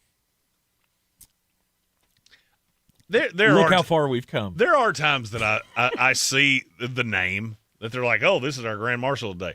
I would love to hear how that discussion went. Mm-hmm. Like, how'd you get there? Yeah. We're going to have a NASCAR race and let the backup quarterback for where is he now? Who knows? He signed somewhere. Minnesota. He was there for a while. He was in New England. He was in Pittsburgh. He's been a lot of places. He's been around. That guy's traveled quite a bit. Of course, they brought him back and was like, hey, here is the guy who last time he was in this building had 5 total touchdowns against Virginia Tech in that big that was the hook. It was him and Mayor Kane. Glenn Jacobs. Those were the 2 grand marshals yesterday. Look, Glenn, buddy, we'll bring you in only if you come with the pyro, only if you wear the mask. Exactly. He came out with a belt, but no mask. And I went, you screwed it up. Nope. You should have came out with the mask on. You did it wrong. He came out to the music and everything. No pyro, though. He came out to the Kane music? Yeah. Yeah, they played the Kane music. You think Knox County ever looks around and goes, why did we do this? I feel like people make fun of this. I don't know anything about him as a politician. You ever met anybody from Knox County? Because all the people I know from Knox County are like, hell yeah, Kane, brothers of destruction! Kill the You're in the Sportsocracy. This is ESPN Asheville. This season isn't a reset, it's a reminder. The champions don't disappear. They reload, and the 2026 Atlanta Braves are ready. And a piercing shot to deep left field, and all the way gone! The Atlanta Braves are back, chopping toward another playoff run. Here comes some late-night dynamite here at Truist Park! The Mountain's home for Braves baseball is ESPN Asheville. Proudly brought to you by Parks Ford of Hendersonville. Miss Fernandez, what are those tiny things? Those are called amoebas. You can only see them through a microscope. Wow. Today's students are tomorrow's great thinkers and innovators. But right now, there's a funding crisis in public schools. Donors Choose is a nonprofit that lets you support students and teachers in your community and beyond. You could provide pencils and paper, help a music class get a guitar, or even a science project for a classroom like mine. Learn more at donorschoose.org. On the Serving Pancakes podcast, conversations about volleyball go beyond the court. As the League One volleyball season heads towards its final stretch, there's no better time to tune in. You'll hear unfiltered analysis, behind-the-scenes stories, and conversations with leaders making an impact across the sport. Whether you're following the final push of Love's season or just love the game, Serving Pancakes brings you closer to the action and the people shaping the future of volleyball. Open your free iHeartRadio app, search Serving Pancakes, and listen now. Presented by Capital One, founding partner of iHeart Women's Sports. We are strong, we are resilient, and we will get through this together. But these are stressful times, and it's important to also practice good self-care. It's normal to feel overwhelmed, anxious, or afraid. But there is hope. Reach out to someone, connect with your friends, stay in touch with your community, and know that you are not alone. Learn more at wearebroadcasters.com/hope. Furnished by the National Association of Broadcasters and this station. Clarissa sells WNC as the #1 team in Buncombe County. We have the customer service experience to assist you in achieving your real estate goals. Our team offers something that 90% of listings in our market won't have, Zillow Showcase. Check us out at clarissasellswnc.com. I'm Coley Duffy. I'm Cody Ward. And we're the Chainsaw Brothers. Actually, we're cousins. A few days after Helene, we was in the driveway having a couple beers, waiting on the power to come back on. And we heard so many people calling, needing trees removed, and couldn't afford it. So I called my dad to borrow a chainsaw, and over the next few months, we cleared trees for our neighbors. Our business was born out of wanting to help Western North Carolina get back on our feet. We are fully insured and licensed. We keep our promises, meaning if we say we're going to be there, we'll be there. In these parts, we live how we were raised. When you call the Chainsaw Brothers, you're not a customer, you're family. We're good at what we do, and we do it for a reasonable cost. For all your chainsaw needs, call the Chainsaw Brothers. 828-316-1013. Or find us on Facebook. See how we treat our family. Are you still covered up with storm damage and debris? Call us about our daily rates at 828-316-1013. That's 828-316-1013. We're the Chainsaw Brothers, and with our neighbors, we're Western North Carolina strong. Woohoo! At Ingalls, we celebrate the amazing women who show the world exactly what it means to throw like a girl, hit like a girl, play like a girl, and dream like a girl. Ingalls, we're with you every step of the way.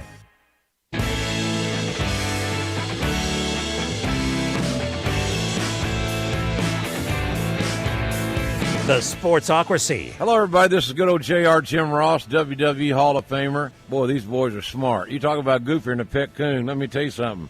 This show is a legitimate slobber knocker. I think JR'd be happy, too, if he got a look at the mullet.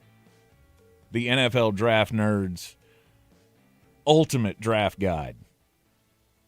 It's like 900 pages in totality. I think once it's all said and done, it will be 8 and some change. Yeah. Later on today, you will have the opportunity to put your eyeballs on it.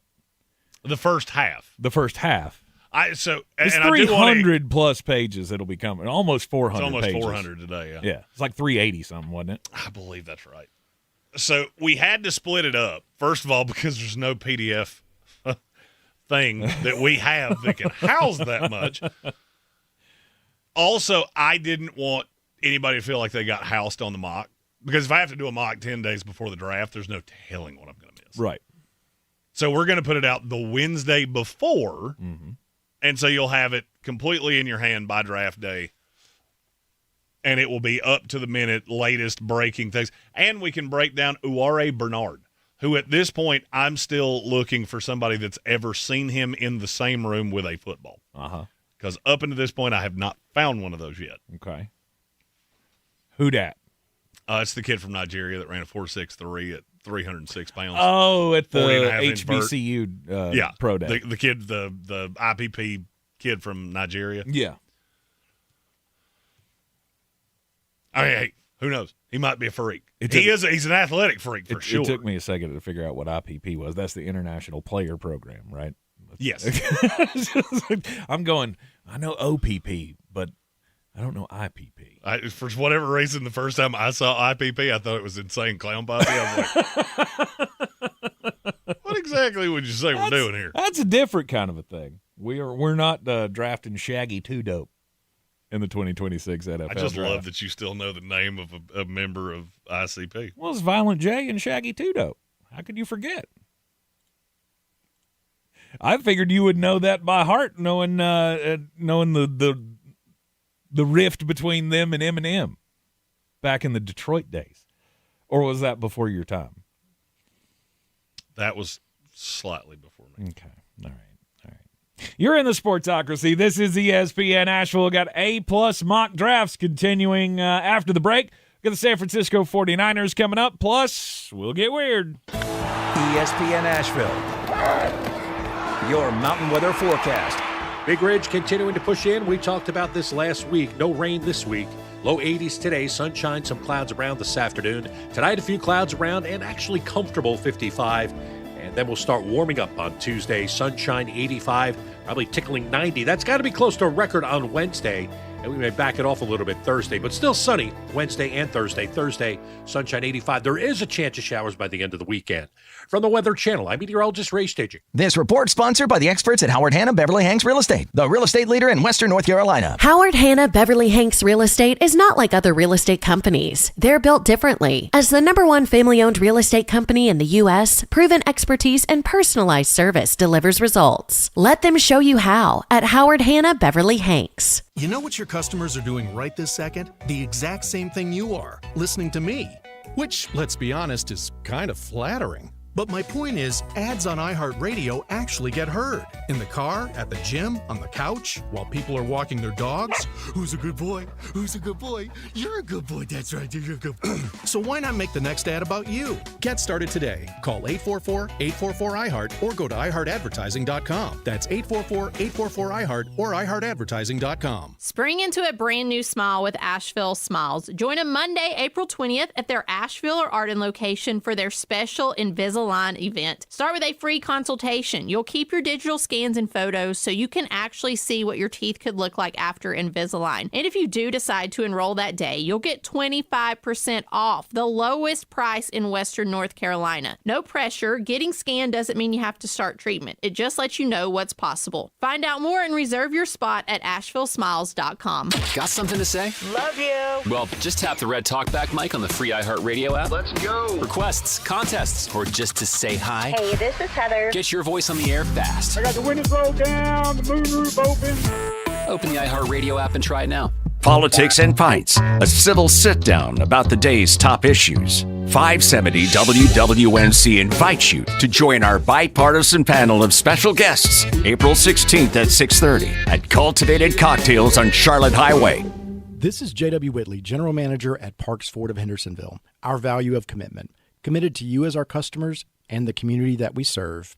To do better, be better every day. That's the Parks Promise. Experience the Parks Promise today at parksfordhendersonville.com. Selling your home? Don't settle for average. Our real estate team at Clarissa Sells WNC and eXp Realty offers Zillow Showcase, an exclusive AI-powered listing experience available to just the top 10% of all listings in our area. With immersive media, cutting-edge design, and elevated marketing, Showcase listings, they go pending quicker and sell for up to $9,000 more than standard listings. Ready to stand out in a crowded market? Give our team a call today, 828-774-6343, because your home deserves the spotlight. The crack of the bat, the sight of green grass and white chalk lines, the aroma of perfectly grilled hot dogs.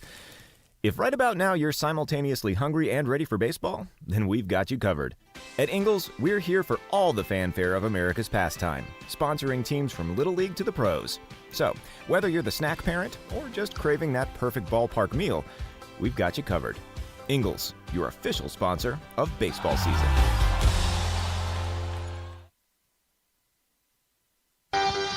On the weird scale, there's Vegas, there's Florida, and there's Asheville. Let's get weird, Asheville.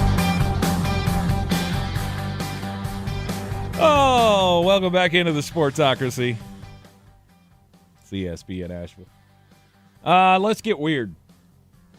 I mean, this also could qualify for crimes, but I thought this was just completely weird because as someone who could walk into any financial establishment right now and go, hey, would you give me a loan? They'd go, no. A Florida woman is now charged after she bought 10 cars in 8 days. That's bold strategy right there. And how she did this was that she went into the dealerships and she claimed that she made $180,000 a month as a restaurant manager. Let me repeat. She said she made $180,000 a month as a restaurant manager. Well, I don't know how in the hell you do this. I don't know how you scheme the system because, I mean, the last time I bought a car, I remember sitting in an office just hoping and praying that somebody somewhere was going to be able to say, sure, we will give you a loan for $20,000. Yes, we will indeed give you money. We know we're not going to see it again, but we will do this. We know we're going to be chasing you for this money. This woman was able to buy a Corvette Stingray, a BMW i8, which I know nothing about cars, but that thing it already sounds like it costs $7 million. 3 Harley-Davidson motorcycles, and all in a span of 8 days. She lied about what she was making because she was actually a waitress and a cashier at the restaurant that she said she made $180,000 a month at. I'm surprised she got away with one. Right? I don't think there's two out of the realm of possibility to be able to do something like this, because we all know it takes a while for those credit agencies to update things. So if you go in one day to buy a car and you go in the next day to buy another car, it's not necessarily going to pop up on your credit report that you bought a car yesterday. But I think it should. I think the credit system should work faster than that. There are a lot of things in this world that I go, but why does it not work that way? Because it should. It should. It most certainly should. The i8, by the way, is a hybrid sports car that retails for well over $140,000, which I would have to make $180,000 a month to be able to justify spending $140,000 on a vehicle. Gary Birch has a good point. It may not say that you bought a car, but it does say you got your credit pulled. Possibly, yeah. Which, I mean, by the 7th or 8th time you've done that, you should be going, I'm a little confused. How do we keep getting to the buying process here? She is actually, because you have to have help. And that's part of the story as well. That this isn't just her. This is like opening the door to a huge problem in South Florida where the dealerships are in on this, like looking the other way just to get the sale done, just so you can get the commission, I guess, off the sale or whatever. She is part of a huge investigation that's going on. She's just the first of many that will apparently be going down for this. But yeah, apparently there's like this big scandal in South Florida where the dealerships are going to start having like their managers taken to jail and stuff.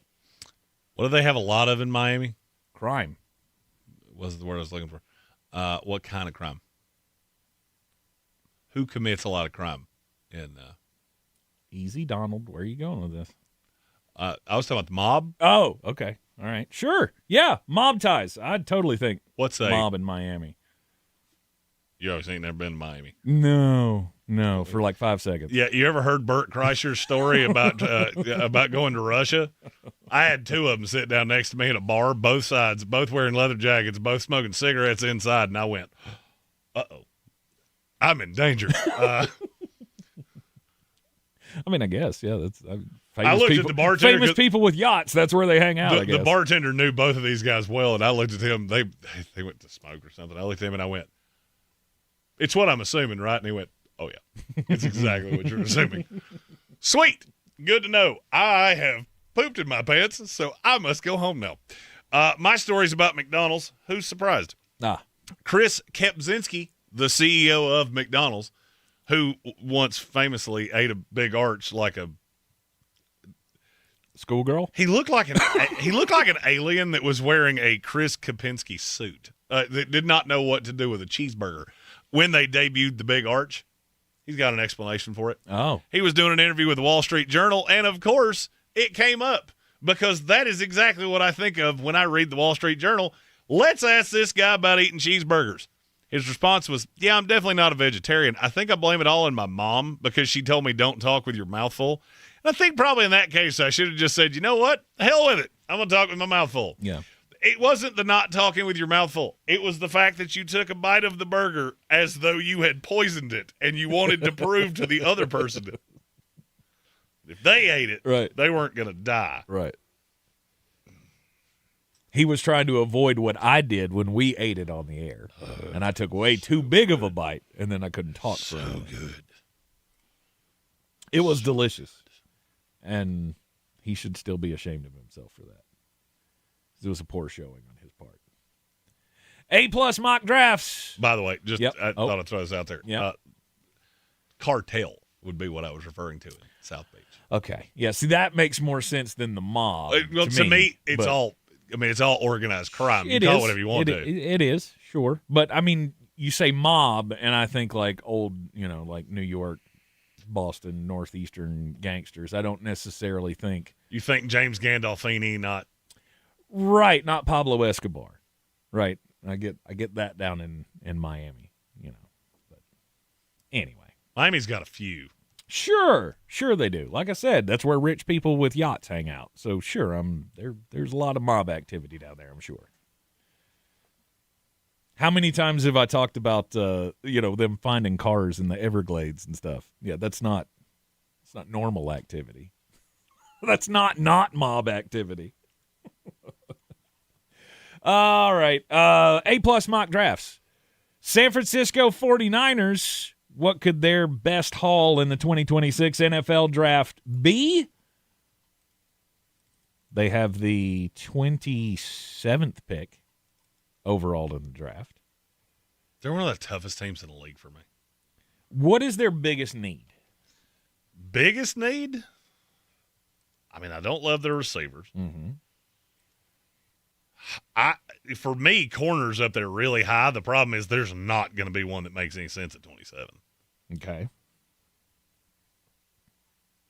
I think they need an offensive tackle. I think they need an edge rusher, and they probably need another linebacker. Mm-hmm. The question is, which one of those are you actually going to be able to fill at 27? Because wide receiver gets – I mean, there are a lot of them. There are not a lot of them that belong in the first round. I'm still kind of up in the air about Denzel Boston being a first-round wide receiver. And I like him significantly better than most of what – like, I hear KC Concepcion a lot with San Francisco. Yes. I will never understand that. Because why? That dude's not a first-round pick. Remember the thing I said about Ladd McConkey? I've never been wrong about that. I remain not wrong about that. KC Concepcion has a picture of Ladd McConkey on his wall, hoping one day he becomes that when he grows up. And you're going to take that at 27? I just don't buy it. Mm-hmm. So for me, I went process of elimination. It's too early to take any of the receivers that I believe will be there. I also think you'll be better off taking one later. I could take a corner because I seriously considered Chris Johnson, but I felt like I was probably going to get killed if I did. Mm-hmm. I don't love any of the edges that are going to be there, and I don't think there's a linebacker that really fits what they're after. I went Caleb Lamu. Okay. And I know what somebody's going to say. I feel very sure of this. Well, but offensive tackle's not their biggest need. Okay. Take the journey with me. First of all, I think Caleb Lamu can play guard. I think he can play tackle. I think he can do quite a bit. Mm-hmm. Ultimately, I think he ends up playing tackle. The question is it on the left side or is it on the right? We've made this like a foregone conclusion that he's never going to play on the left. Do you know how many times we've done that and been wrong? And we talked about with Will Campbell all year last year. Mm-hmm. He was one of the highest rated tackles in the league up until the last 3 weeks of the regular season and the playoffs. Right. They have absolutely nothing behind their line right now. They're also starting 2 guards that I'm going to go out on a limb and say they should not be starters in the NFL. So would it be untoward of me to start Lomu at guard with the intention of him ultimately being the replacement to Trent Williams? This is a funky system. And Lamu's a big kid that moves really, really well.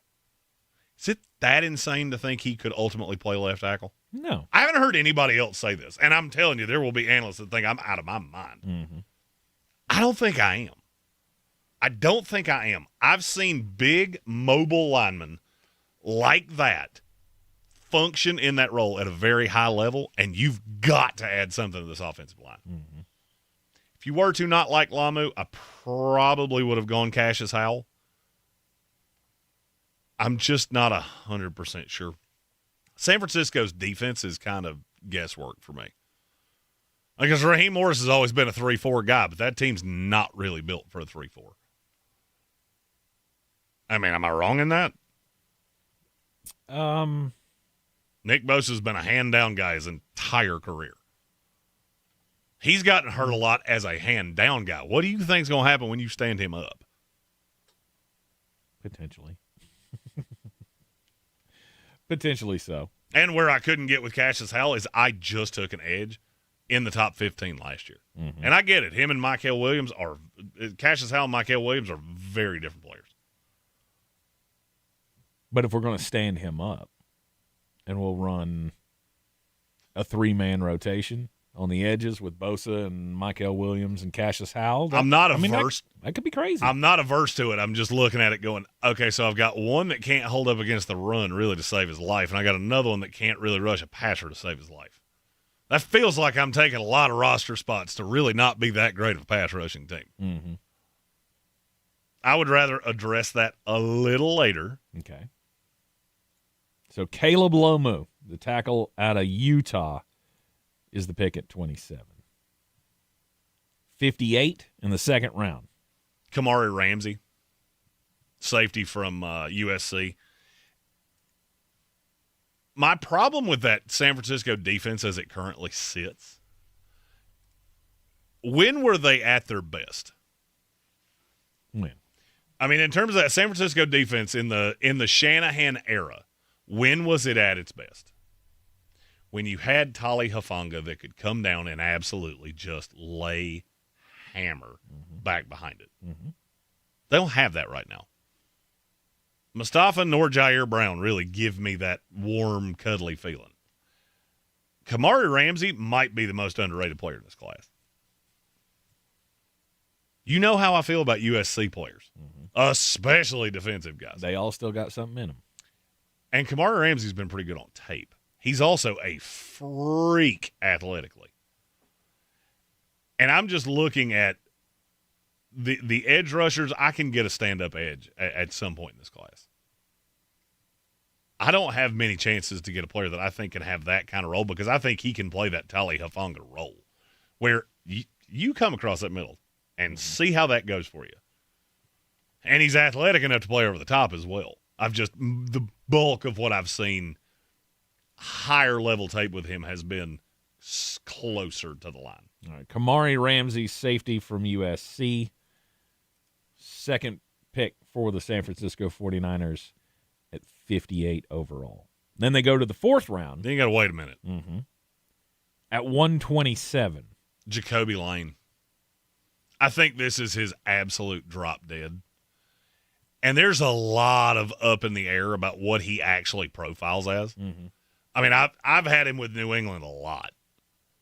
I could see a path, and that maybe we're just a little biased because we liked him so much, that we're ignoring some of the red flags, and you're going to see some of these guys surge. I just read an article about Ted Hurst, that now everybody in the league's all of a sudden in love with Ted Hurst. My question would be, what took you so long? I mean, the dip's already cold because we've been here hanging out for a while.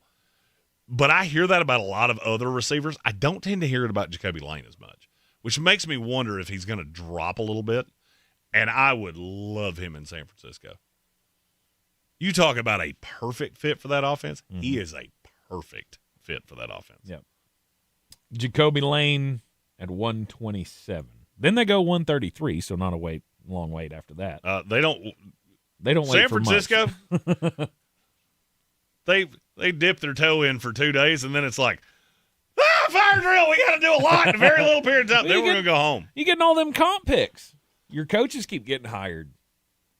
Tacario Davis, corner from Washington. Yep. There are actually several guys that could apply to this, whether it's Hezekiah Masses, Ephesians Prysock, Julian Neal, if he somehow fell this far, or Tacario Davis. I just feel like they've got to have something on the outside because that secondary is not good. It's just not. Diamondor Lenore is the one thing I really feel like you can count on, and that's not encouraging to me at all. You're not a huge fan of his anyway. I'm not. I think he's a 2. I've always thought he was a 2. Yes. I need somebody that can defend big, high-end receivers. And if you don't believe me, go back and watch what Seattle did to him twice. I know exactly where you're going, and there is nothing I can do about it. No. Well, 6'4", Tacario Davis definitely fits the mold. Tacario Davis winds up in a lot of the mock drafts. He's in a lot of them because I like him a lot. Yep. All right, that's 133. Then they've got another comp pick at 138. This is kind of I'll say it's a flex. What if Lamu actually winds up sticking at guard? And in this offense that really needs guys that can move that way, what if he sticks there? Emil Wagner, offensive tackle out of Notre Dame. If I know I've got 2 years of Trent Williams, there's nobody better to coach up Emil Wagner than Trent Williams. Okay. I love him as a pass protector. He is not great in the run game at this point. But if he could catch even just a fraction of Trent Williams, it would multiply. I mean, look, I got him higher than anybody in the industry, I think. There are 2 Notre Dame offensive linemen that I am way higher on than anybody else. And funny thing to me is that everybody else is losing their mind about Billy Schroff. I'm on Jaguza and Emil Wagner. Now, don't ask me the weird thing about Charles Jaguza. Well, now I have to. Let's take a stab at how many snaps that he's played his entire college career. 112. Lower. It wasn't lower, but not by much. 118. What was he doing? He got hurt. He blew out his pec, and he never seemed to come back from it. Yeah, you never blow out. But he is a freak. That's him and Emil Wagner are both freaks. It's one definitely hard to come back from. Never blow out the pec. 139. Caleb Elmzor. I'm too tired to realize what I just said, but the fact you said it 4 or 5 times means I probably just said something stupid. Elmzor's an undersized guy. Yeah. And that's what San Francisco has predicated themselves on forever, is being able to take those guys. I just don't know what the defense is going to look like. If it's a stereotypical Raheem Morris defense, you're going to have to blow this entire thing up.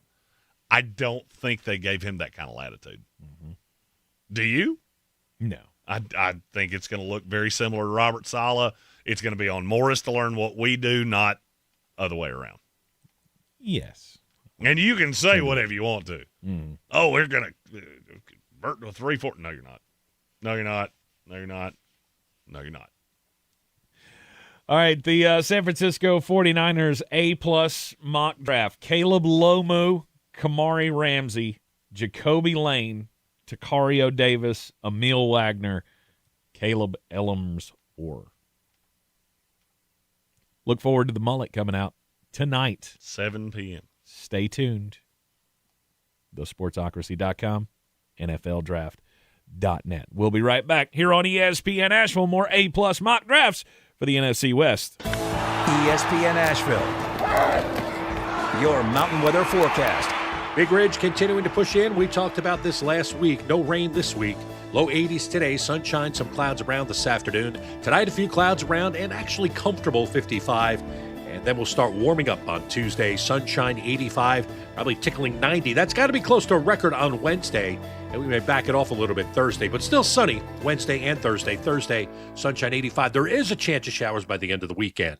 From the Weather Channel, I'm meteorologist Ray Staging. This report is sponsored by Summit Racing Equipment. It's Car Care Month, and Summit Racing has what you need for bumper-to-bumper care. Revive the interior, exterior, underhood, and more. Shop SummitRacing.com. Use promo code RADIO for $10 off an order of $100 or more. Exclusions apply. Offer ends May 3rd, 2026.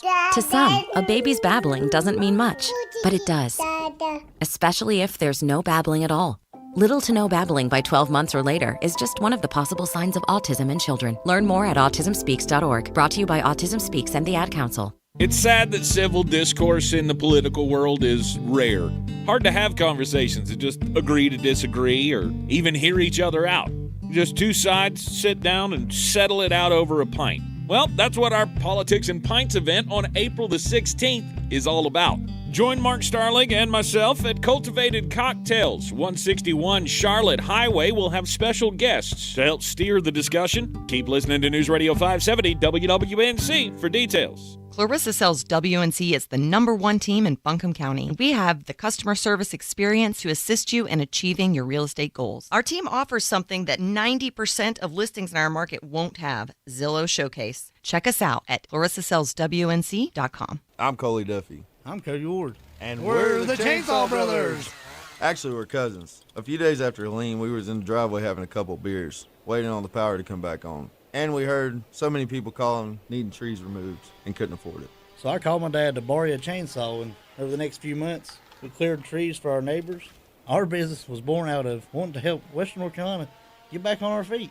We are fully insured and licensed. We keep our promises, meaning if we say we're going to be there, we'll be there.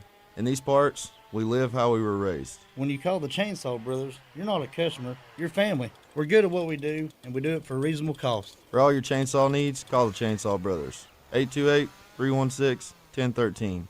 Or find us on Facebook. See how we treat our family. Are you still covered up with storm damage and debris? Call us about our daily rates at 828-316-1013. That's 828-316-1013. We're the Chainsaw Brothers, and with our neighbors, we are Western North Carolina strong. Woohoo! Do better, be better every day. That's the Parks Promise. Our mission, to improve lives with every interaction. This is JW, General Manager at Parks Ford Hendersonville. Experience the Parks Promise today at parksfordhendersonville.com. That's parksfordhendersonville.com. This season isn't a reset, it's a reminder. The champions don't disappear. They reload, and the 2026 Atlanta Braves are ready. And Acuna swings a mighty bat. That thing is way out of the ballpark. Chopping toward another playoff run. Sale, Strider, and Schwellenbach. Acuna, Albies, Olsen, and Baldwin. The Mountain's home for Braves baseball is ESPN Asheville. Proudly brought to you by Parks Ford of Hendersonville. The impact of a meal goes well beyond feeding our bodies, because when people don't have to worry about where their next meal is coming from, they can truly thrive, like Marta. And now we'll hear from our class valedictorian, who with our hard work never ceases to amaze us. Please welcome Marta Moreno.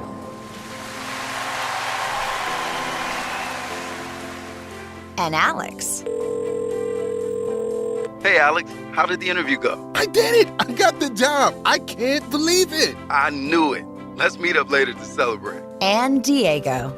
Mom! I got first place at the science fair with my volcano project. That's amazing, sweetie. Congratulations. Because when people are fed, futures are nourished, and everyone deserves to live a full life. Join the movement to end hunger at feedingamerica.org/actnow. feedingamerica.org/actnow. A public service announcement brought to you by Feeding America and the Ad Council. Some people won't give you the real talk on drugs, but it's time we know the facts. Fentanyl is killing people. It's a powerful opioid, often made illegally and commonly mixed with illicit drugs. It can even be pressed into counterfeit pills that resemble prescription medications. Just 2 milligrams, about the size of a few grains of sand, can potentially be lethal. This isn't an ad to scare you, but it is an ad to make you think twice. Get the facts.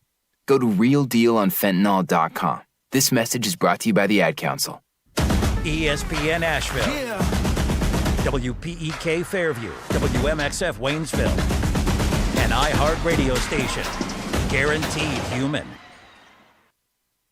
Live from the Ingalls studio. I can't wait to play with myself every day. The Sportsocracy. Damn the devil to hell! Let the big dogs eat! Let them on the field! Come get you some of this. Fire them cannons! By golly, put more powder in those things. He couldn't take any more disappointment. Oh my God, the Jets killed him.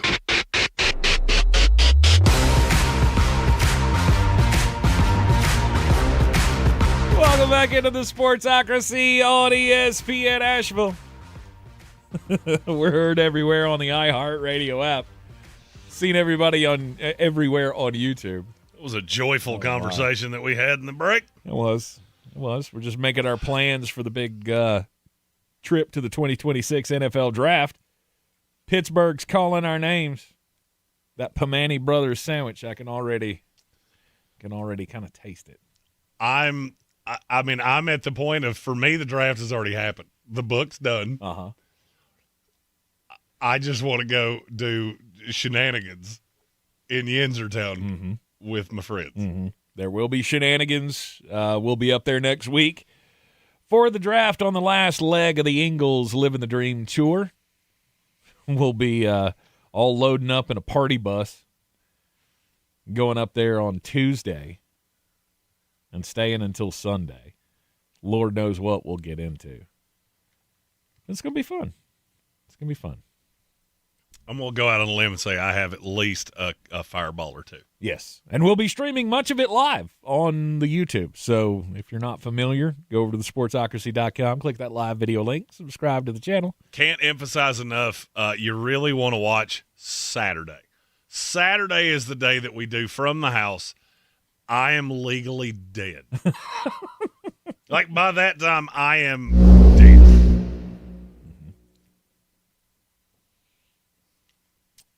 Oh, dear. We got a super chat. I can't read it. Oh, I can't say that. It's one of those. I mean, not the lead-in. It's a Shanahanism. All right. Let's hit the button. Cause it's all about the money. All about the money. I do this for my hustle all day. It's from Kevin Mullen. You can't read the first part. Mm-hmm. But you can ask the question. You can totally read that. It says, regarding the Jags wide receiver cornerback Travis Hunter, they're talking about converting him to straight corner. Kyle Shanahan wonders, what the hell does sexuality have to do with this? He's a moron. I would love to know where he comes up with these. I don't know. Kevin, great job. Question, where do we rate this in terms of the worst draft ever? I mean, does it fall into that category? I mean, just because there's no quarterback, that does ding the legacy of the class. But will this end up being one of the most talentless drafts we've ever had? Well, it's not going to be one. I mean, I look back on one's almost impossible to beat. The Deion Jordan year.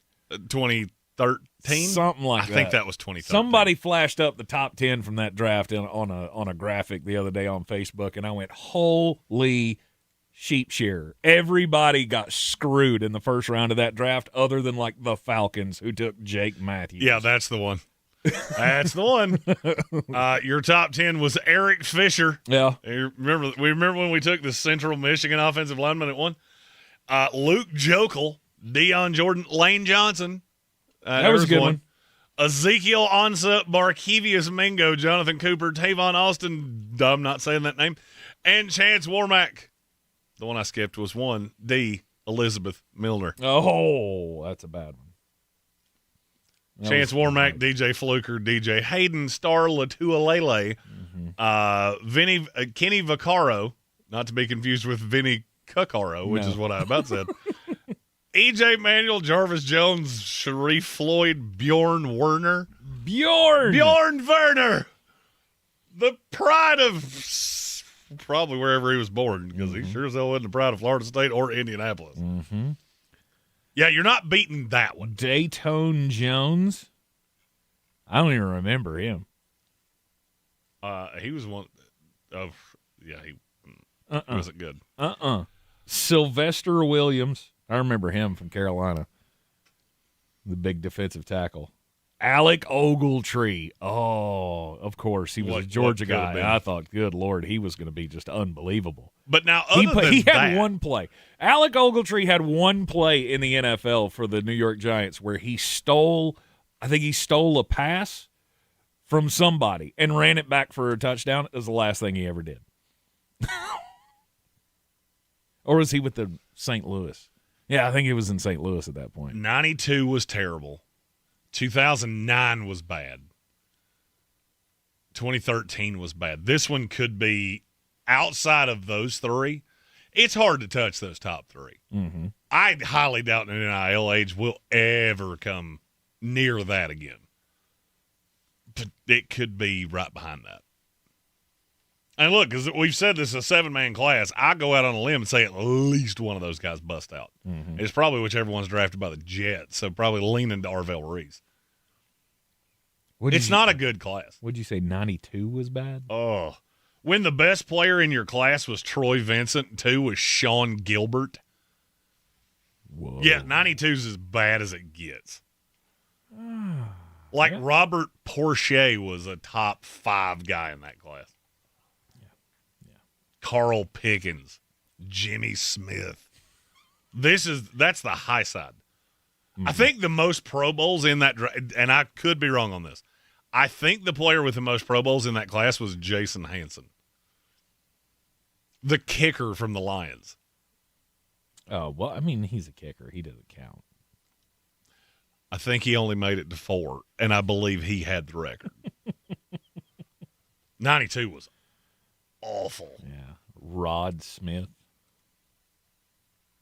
Yikes. Oof. Yikes. That was bad. Yeah. All right. Gamut fan said kickers aren't people. If you do crack open the mullet tonight, you will notice that there are 5 kickers in the book. Nice. They all got a mention.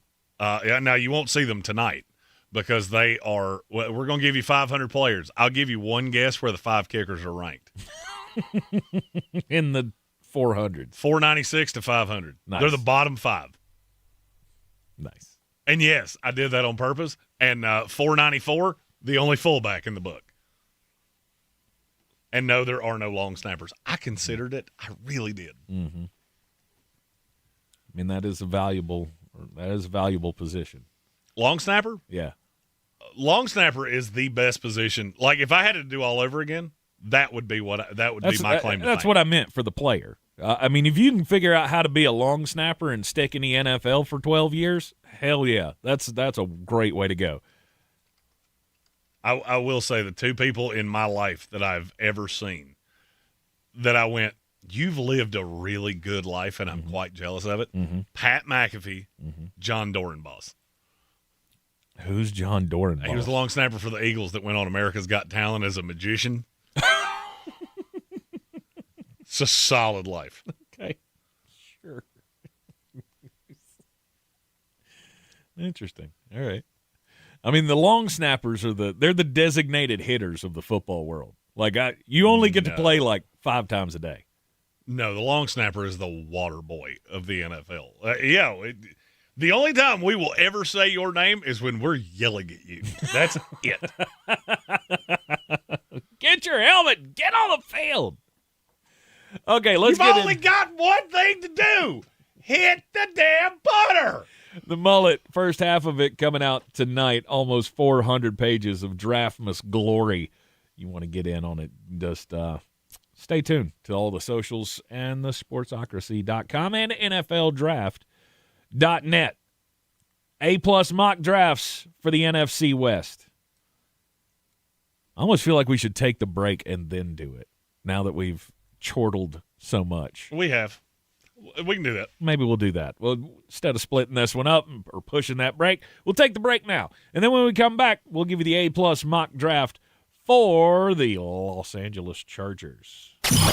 This is Braves country, where history lives and legends rise. And now, the next chapter begins, because the Atlanta Braves are back. Swung on and belted. Deep right field. Gone! The names you know: Acuna, Harris, and Riley, Albies, Olsen, and Baldwin. Chopping toward another playoff run. The Mountains' home for Braves baseball is ESPN Asheville. Proudly brought to you by Parks Ford of Hendersonville. It's not just a radio app. It's what's happening right now. It's on. On the iHeartRadio app, you're not just listening. You're in it. You better believe it. From breaking news to what's happening in your community. Local, national, and world. Live moments. New development. Real voices. Hey, it's Ryan Seacrest. Amazing prizes. Plus, talk to your favorite hosts using the TalkBack mic. I have loved always hearing you guys. This is where culture comes alive. I listen everywhere on the app. Download the iHeartRadio app today. You might not know this, but at the Ingalls Bakery, we actually bake things. Like crusty breads, delicious apple fritters, cakes for any occasion. And did we mention the cookies? It's all in the bag. Ingalls. Low prices. Love the savings. This is J.W. Whitley, General Manager at Parks Ford of Hendersonville. Our value of urgency, timely, responsive, focused, prioritizing you as our customer and the community that we serve to do better, be better every day. That's the Parks Promise. Experience the Parks Promise today at parksfordhendersonville.com. Selling your home? Don't settle for average. Our real estate team at Clarissa Sells WNC and eXp Realty offers Zillow Showcase, an exclusive AI-powered listing experience available to just the top 10% of all listings in our area. With immersive media, cutting-edge design, and elevated marketing, Showcase listings, they go pending quicker and sell for up to $9,000 more than standard listings. Ready to stand out in a crowded market? Give our team a call today, 828-774-6343, because your home deserves the spotlight. I'm Scarlett Johansson. My family relied on public assistance to help provide meals for us. These meals fueled my involvement in theater and the arts as a child, which fostered my love for acting. The Feeding America network of food banks helps millions of people put food on the table. You can join the movement to end hunger by donating, volunteering, and advocating. Because when people are fed, futures are nourished. Join the movement to end hunger at feedingamerica.org/actnow. Brought to you by Feeding America and the Ad Council. Some kids never smile. They're embarrassed by their crooked teeth. They want braces like the other kids, but their families can't afford them. Some may even try to straighten their teeth themselves. That can make everything worse. Luckily, there's Donated Orthodontic Services, a program from the American Association of Orthodontists. It helps provide orthodontic treatment to kids and teens whose families can't afford it. For kids who apply, are approved, and are matched with a volunteer orthodontist, it can be life-changing. Their treatment is in the hands of an expert, a licensed local orthodontic specialist who improves their smiles by correctly aligning teeth and jaws. Some kids think they'll never smile again, but Donated Orthodontic Services may help them smile with confidence. To link to the application and eligibility requirements, visit aaoinfo.org. It's sad that civil discourse in the political world is rare. Hard to have conversations that just agree to disagree or even hear each other out. Just two sides sit down and settle it out over a pint. Well, that's what our Politics and Pints event on April the 16th is all about. Join Mark Starling and myself at Cultivated Cocktails, 161 Charlotte Highway. We'll have special guests to help steer the discussion. Keep listening to News Radio 570 WWNC for details.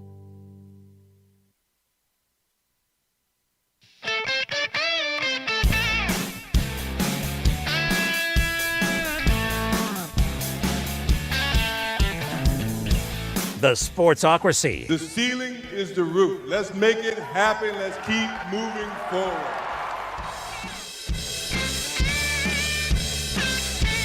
And we're back in the Sportsocracy. A-plus mock draft time. Sportsocracy is your home for all your draft miss coverage. Don't forget the mullet coming out tonight. The ultimate NFL draft guide from @the NFL Draft Nerd. Jeremy Green. Now, it'll be the only book you ever see anywhere near Tanqueray. Mm-hmm.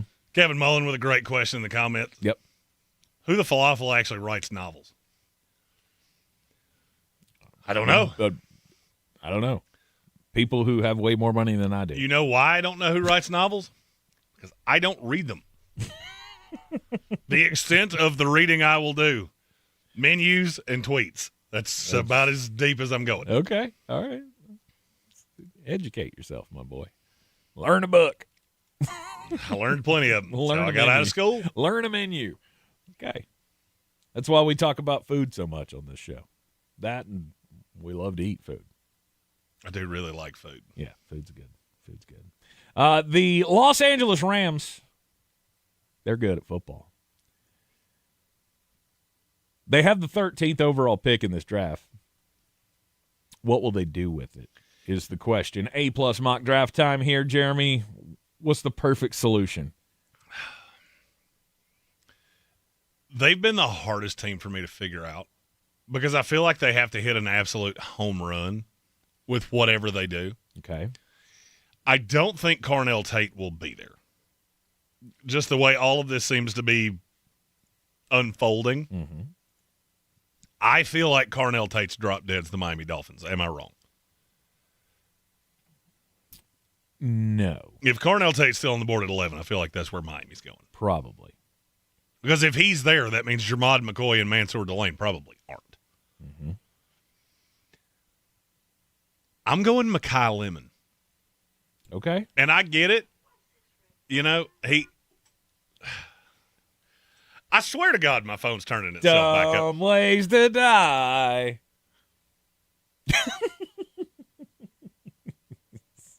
Your phone's possessed. My phone is possessed.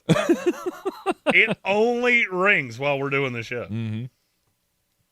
It did sound the NFL draft alarm at about 5:15 this morning and sufficiently scare the absolute sin out of me. Oh, I'm sure. Anyway. I know you're not a big fan of Lemon solely because, you know, the events of the Combine. I just cannot get around that. You know? If you just look at the tape, I'd be take glad, that out. Right. Look, I would make every excuse in the book around it if my team went, yeah, we're going to do that. We're getting Makai Lemon. I would just gloss over all of it. Look, in the grand scheme of things, it won't matter if he has a great career. Right? If he comes out and takes care of business, this dude's going to be unbelievable. But as a billionaire owner of a football team, I would not be happy if that's the way my general manager decided to go. The more time has gone on and on, the less I think I care. Sure. If it's my quarterback, mm-hmm. Sure. Mm-hmm. Get it. Yep. Even if it was my offensive tackle, I'm going to ask this kid to do some things that require him to not necessarily be the sharpest tool in the shed. Mm-hmm. So I just don't care. And with the issues with Puka Nacua, and I'm not going to lie to you, I'm getting more and more nervous about that as time goes on. Okay. I've always said Puka Nacua treats his body like he doesn't really plan on being with us all that long. Then you hear the extracurriculars and just, you're not real smart. You are not a learned doctor, that is for sure. Right, which I would think that maybe that would give them pause about characters. That's funny. You say it would give them pause. It would make me think they're going to take the best receiver on this board. And with the medical issues with Jordan Tyson, I can't get on board that it's him. Mm-hmm. I just can't do it. Mm-hmm. I cannot do it.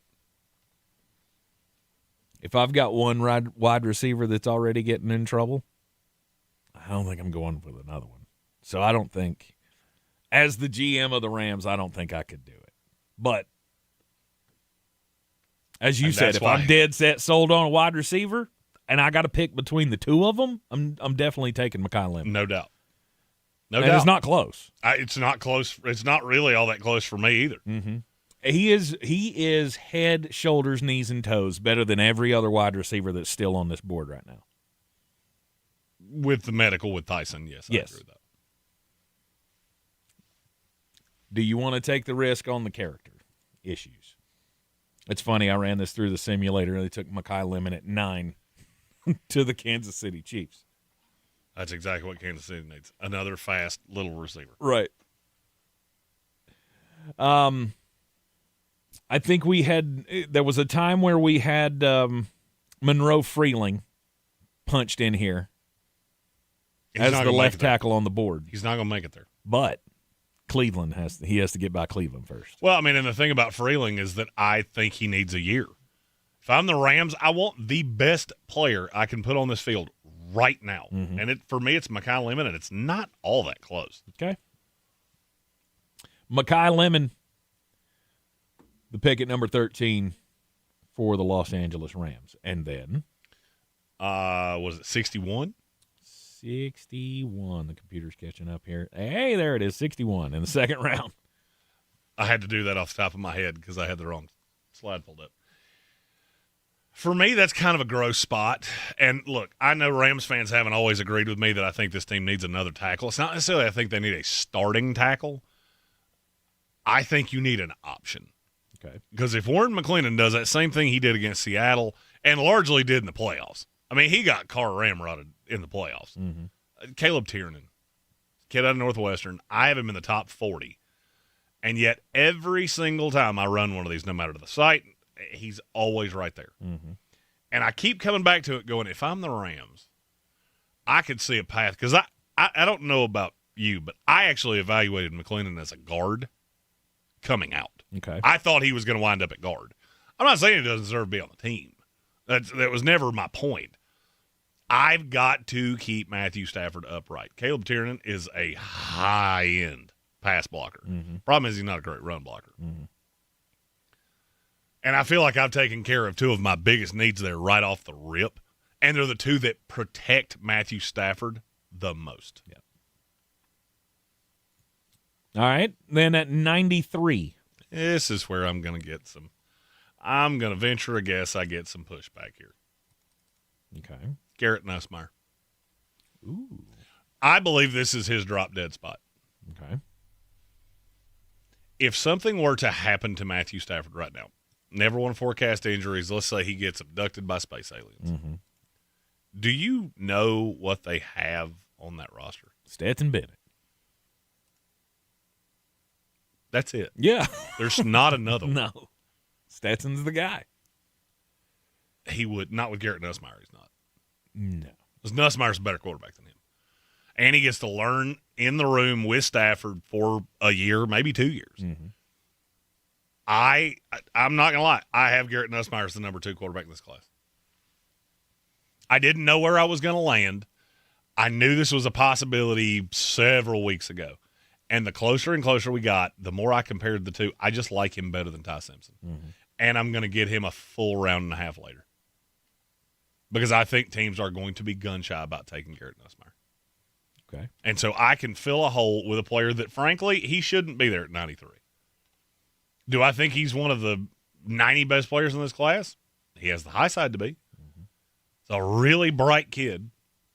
Coach's kid.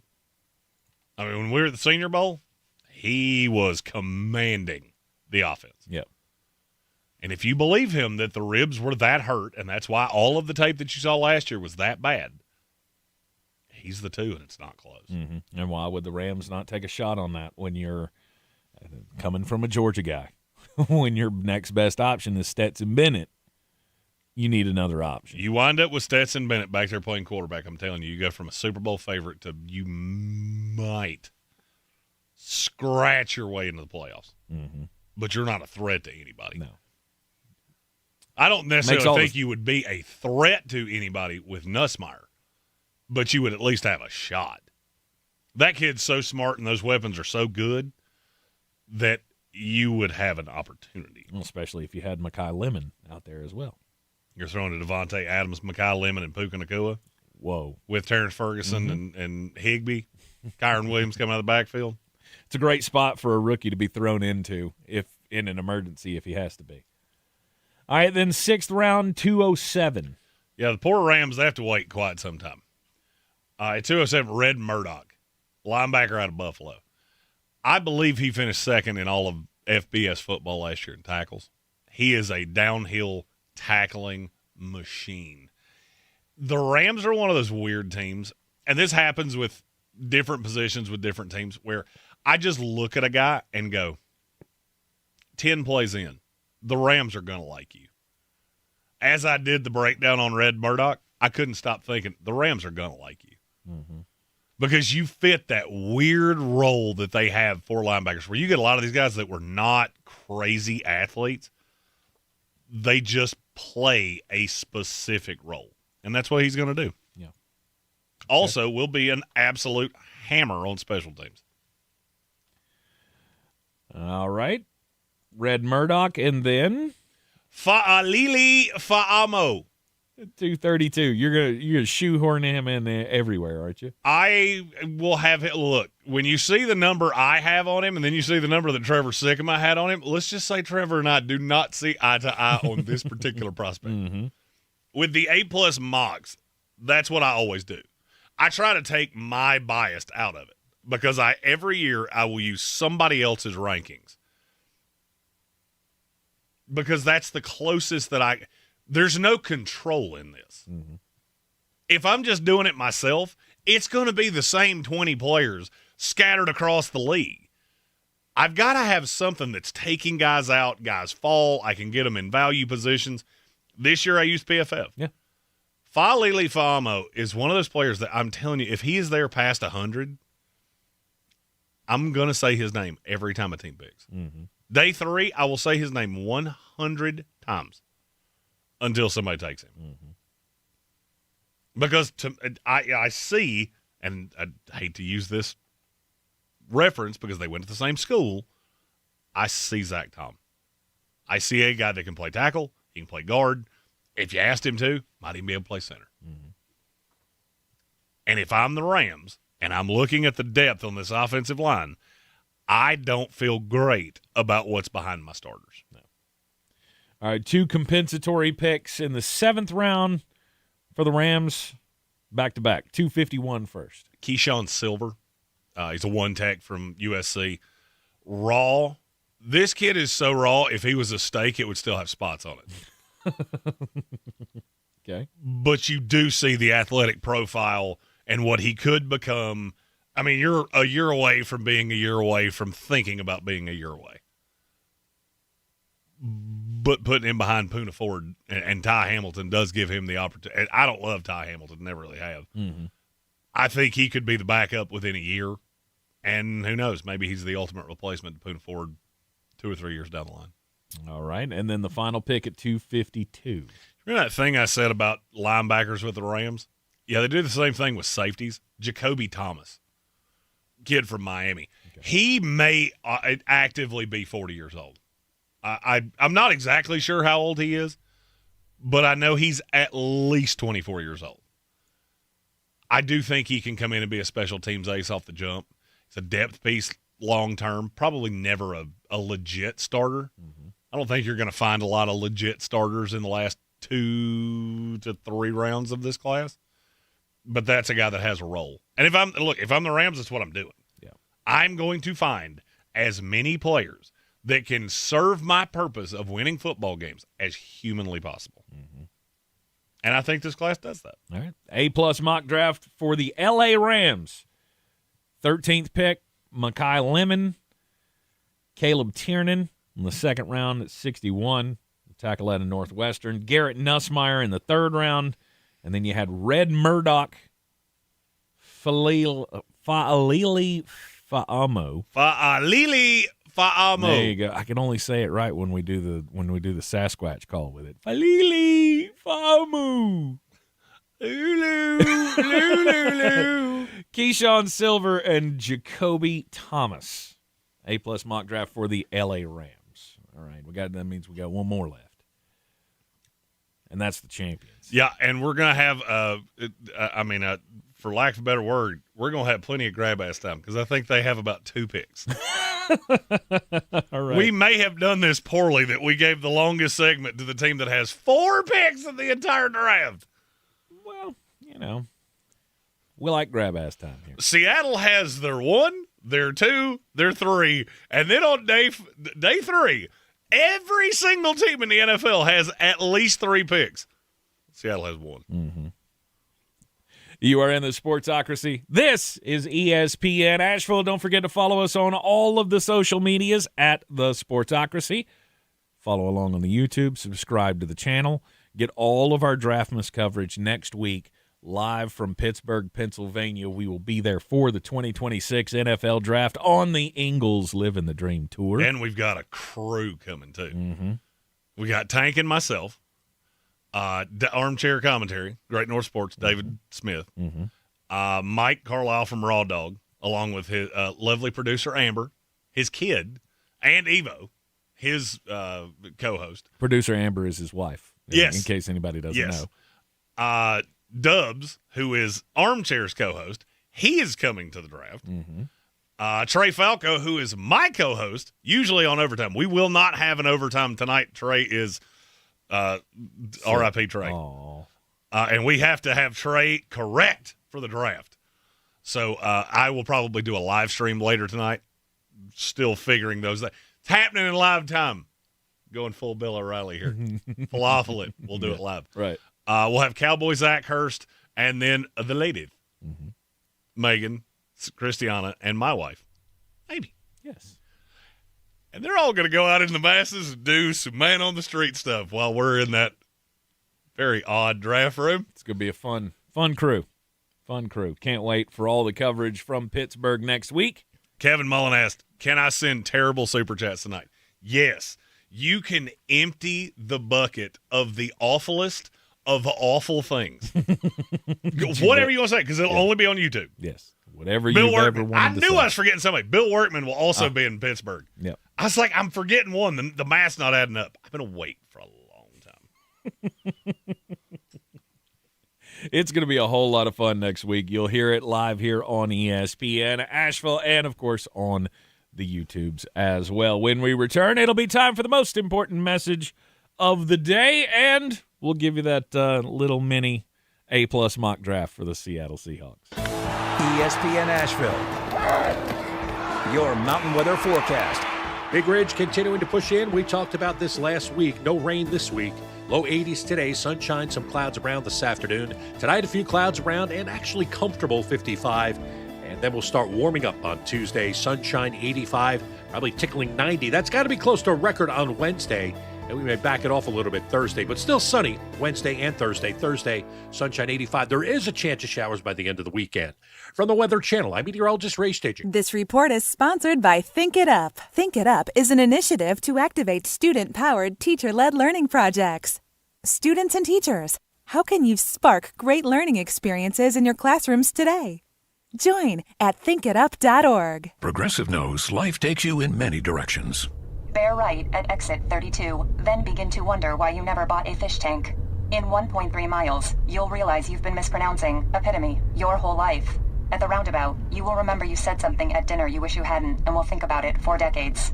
You have arrived at your destination, but it turns out there really is no destination and life just keeps going. Wherever life takes you, protect your home and auto with a bundle from Progressive. Progressive Casualty Insurance Company, affiliates, and other insurers. Not available in all states or situations. Got something to say? Love you.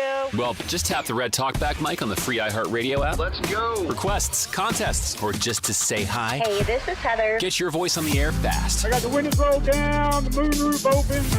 Open the iHeartRadio app and try it now. Clarissa Sells WNC is the #1 team in Buncombe County. We have the customer service experience to assist you in achieving your real estate goals. Our team offers something that 90% of listings in our market won't have, Zillow Showcase. Check us out at clarissasellswnc.com. I'm Coley Duffy. I'm Cody Ward. And we're the Chainsaw Brothers. Actually, we're cousins. A few days after Helene, we was in the driveway having a couple beers, waiting on the power to come back on. And we heard so many people calling, needing trees removed, and couldn't afford it. So I called my dad to borrow a chainsaw, and over the next few months, we cleared trees for our neighbors. Our business was born out of wanting to help Western North Carolina get back on our feet. We are fully insured and licensed. We keep our promises, meaning if we say we're going to be there, we'll be there. In these parts, we live how we were raised. When you call the Chainsaw Brothers, you're not a customer, you're family. We're good at what we do, and we do it for a reasonable cost. For all your chainsaw needs, call the Chainsaw Brothers. 828-316-1013. Or find us on Facebook. See how we treat our family. Are you still covered up with storm damage and debris? Call us about our daily rates at 828-316-1013. That's 828-316-1013. We're the Chainsaw Brothers, and with our neighbors, we are Western North Carolina strong. Woohoo! At Ingalls, we celebrate the amazing women who show the world exactly what it means to throw like a girl, hit like a girl, play like a girl, and dream like a girl. Ingalls, we're with you every step of the way. This is J.W. Whitley, General Manager at Parks Ford of Hendersonville. Our value of commitment. Committed to you as our customers and the community that we serve. To do better, be better every day. That's the Parks Promise. Experience the Parks Promise today at parksfordhendersonville.com.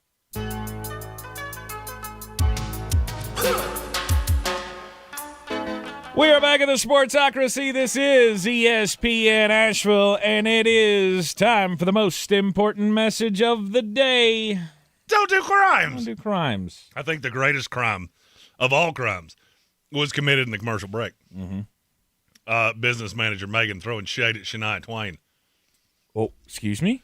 Shania Twain might be 60 years old. Mm-hmm. Air and opportunity. Mm-hmm. Mm-hmm. Air with air. Just give me a chance. Just give me a chance. That's all we need. I'm not sure what of my, because I have two different food-related crime stories, and I'm not sure which one of them is the biggest crime. Even though one of them is an actual crime, the other one just a crime against humanity. In Seattle, shocker of shockers, up there in the great Northwest where they don't believe in security, the Seattle Police Department says they have arrested two men with guns who harassed a food service worker in Capitol Hill. SPD says they responded to reports of armed men inside the fast food restaurant. A 21-year-old man and a 28-year-old. They've been arrested on weapons violations. Said they were not happy with their order.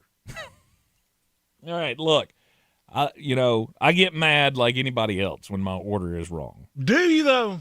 What? Not like anybody else. I take it way better because I'm just. Here's my question. I'm just all right, so let's anti-confrontational just like that. Take wherever you could be ordering from. Mm-hmm. How wrong can they get it? I mean, it's got to be real wrong for me to say something about it. Like, I have to order, say I order the big Fat arch. food. Right, I order the big arch, and they give me a fillet of fish. Then I'm definitely going to be angry about that. Oh, that'll be a full. If you give me a fillet of fish, this will be known by the something incident. Because I'm going to set this mug on fire. I order a cheeseburger, and you forget to put the bacon on it that I asked for. Okay. I mean, it happens. I'm not going to raise a fuss over that. However, like I said, you screw it up royally and you just give me the complete wrong thing. Like I got my mind all set on a big arch and you hand me the bag and I didn't look into it and I drive away and then all of a sudden there's a 10-piece chicken nugget in there. I'm going to be angry. It's still a 10-piece chicken nugget. Sure, and I'll probably eat it and just bitch the whole time. Just, I can't believe they forgot my burger. The only way McDonald's could get my order that wrong is I order a double quarter pounder and you give me a bag with nothing but a Grimace toy in it. Right. Now, at that point, Grimace is going to play the role he was meant to play on whoever handed that bag to me. Mm-hmm.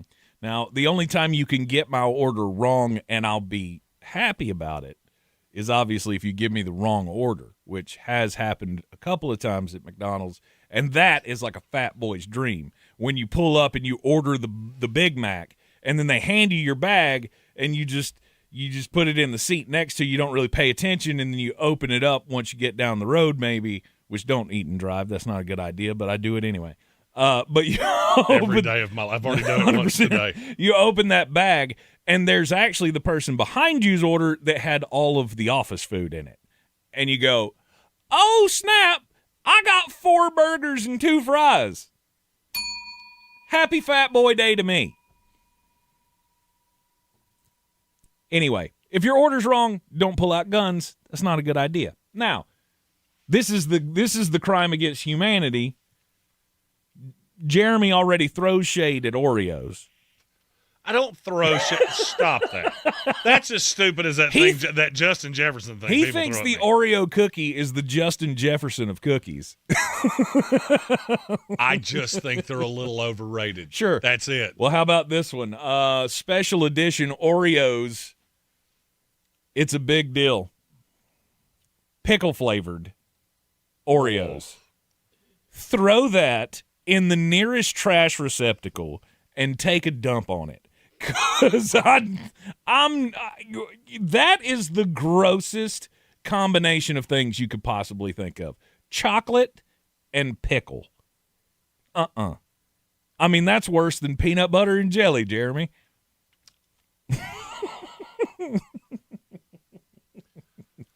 The only thing that could make that worse is if you covered it in yogurt. I don't know what you're talking about. My particular restaurant served a lot of pickle and chocolate, and that's how I got through college. My story is about dating incorrectly. I'm going to give you several. There are several red flags in the story. Couple big princesses at that particular restaurant. I'm going to give you a couple pieces of information here. Do you have your bell handy? I do. Okay, because you're going to need it. Okay. It's about 47-year-old woman named Brooke Ayers. Mm-hmm. She's a New Mexico woman. Okay. Recently went through a breakup. Mm-hmm. First of all, she wears her eyeliner on both sides of her eye. I'll start you off with one. It's a pretty good, as somebody that I've married one of those, it's a pretty good indicator. She's going to ruin your life at some point. She just went through a breakup with an unnamed 34-year-old man. Oh. There it is. Sorry. 47-year-old woman, 34-year-old man. I don't need a doctorate in loveology to figure out this is probably not going to end all that well. Their relationship has ended sometime in the last few days. Okay. This particular event happened last Wednesday, April the 8th. Mm-hmm. Boyfriend was flying back home. He's from Indiana. Goes to the Roswell Air Center. Anybody that chooses to live in Roswell, you can assume you're probably a little out there. Boyfriend tells the ex-girlfriend, Miss Ayers, I'm flying home. I want to see my family. This breakup's been tough on me.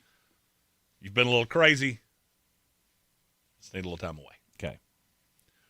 How did she react? She kidnapped him. Worse. And set his car on fire. Worse. What's the one word you don't ever say in an airport? Ah, yes, that one. The B word. Yep. Mm-hmm. You don't say the B word. Mm-hmm. You know what makes you a big B word? Is if you call the airport that you're not in and say your ex-boyfriend is bringing a B word to take on a plane. Yeah. Because the boyfriend showed up with his rental. Apparently he had a rental car. He's going to drop it off the airport. All right. He was detained by police and searched. He also went through a very long screening with TSA. It was a lengthy search, too. Lengthy. I'm going to say that one involved a latex glove and somebody named Helga or Olga. I'm going to say they went where no man has gone before, trying to find. You don't know that. It is Roswell. It is Roswell, and it's not that there's anything wrong with that. Mm-hmm. And maybe a place aliens have gone before. For sure. Well, they discovered no bomb on the boyfriend. Yeah. So what do? Let's check where the phone call came from. Mm-hmm. Well, Mr. Boyfriend, do you know this Brooke Ayers person? Well, actually, yes, I do. I just broke up with her a couple weeks ago. What did that lead to? Roswell police showing up at her house with handcuffs. Yes. Look, the thing about love is that sometimes love fades. Mm-hmm. It's supposed to be a circle. never starting or ending. But sometimes it's a triangle where it has a lot of stops and starts. Uh-huh. This relationship is a pentagram, and you should probably stop it. Yes, no doubt about it. The pentagram. Dude. He didn't just go pentagon. He went pentagram. I sure did. Yep. Straight That from girl, Satan. the girl that calls and says, "Get him, he is bringing a bomb to the airport." Life. Mm-hmm. Send her to death row. What? That seems a little harsh. Have you ever gotten in that room of you did some weird stuff and TSA caught on to it? No. I did. One time. How did that happen? Well, I learned the hard way TSA doesn't love a jokester, jokey joke maker, if you will. Oh, no. What did you say? I don't really recall, but I did. Did you say the B word in an airport? No. No, he said the T word. No, I said the D word. Drunkard, dadgummit. That's what I said. Oh. Yeah, and I may have said something stupid. Maybe it didn't come across as a joke. It's the one thing you don't want to say when you're already being patted down by security is, "It's not like I'm a terrorist." I can see Jeremy doing that. I've been searched a handful of times, and I do tend to give a little play-by-play as it's happening. Of you enjoying that? That good for you? It's the highlight of your day. Don't antagonize them. They're already in hell. Every time. I want somebody to bring me the one happy TSA agent in the country. I don't think they exist. I believe more in a Sasquatch than a happy TSA agent. Yes, because I have traveled way more in the last 3 years than I have in my entire life. And I've yet to see the one TSA agent that I actually believe the smile on your face. Like, most of them won't even present a smile. No. A few of them do present smiles, but they're dead in the eyes, and you can see it. You can, especially the ones in Washington, D.C. I had to fly the week that they broke the real ID thing in. Yeah. And, you have to go online, and you pay your with $40 or whatever it is. Right. And you can fly for 10 days. Yes. I got on a flight at 6 a.m. That's 6:00 A. Mm-hmm. To anybody but Tank, that's early. It's all get out in the morning. Yes. TSA girl looks at me and says, "You have to go online and pay your monies, and you get a little slip." And I'm like, got it right here. That one. She looked at, I swear to you, I could have handed her a ransom note made out of Time magazine. And I don't think she would have looked at it any more skeptically than she did. Because she looked at it and went, "I don't believe you. I don't believe you did it. I think you did this in Photoshop." Why? Okay. Well, somebody at the Asheville Regional Airport got to know me on a carnal level because they had to search me aggressively. Oh, dear. And I don't wear underoos when I travel. They did not. Oh, 100%. Yep. Jeremy wears joggers and no underoos when he travels on airplanes. They made you disrobe? No, they just did the full pat down, and I got the look of the. You're in your full front row at the strip club outfit, are you? There, Big Ginge. Heard. Let's go. There was nothing holding it back. That dude's day was ruined. Dead. His day was dead. He just went, what was that? Oh, dang it. It was a nigger. I opened the gate at 6. My day was ruined at 6:02. Whammy. The Brody band came in waiting for a moment in the champagne room, and I was the victim. Jeremy's the only guy that can go flying and be charged with sexual assault. Oh, dear. Sir, you must keep your animals on a leash in the airport. Oh, goodness. Service animals only, please. All right. Is it time for an A+ mock draft? Gamut fans looking for an explanation. You want the explanation? I'm a very large man. I'm a very fat man, and I'm on an airplane. I need nothing inhibiting the free flowing of movement. Yeah, we got it. We got it. And unfortunately for that TSA agent, nothing was.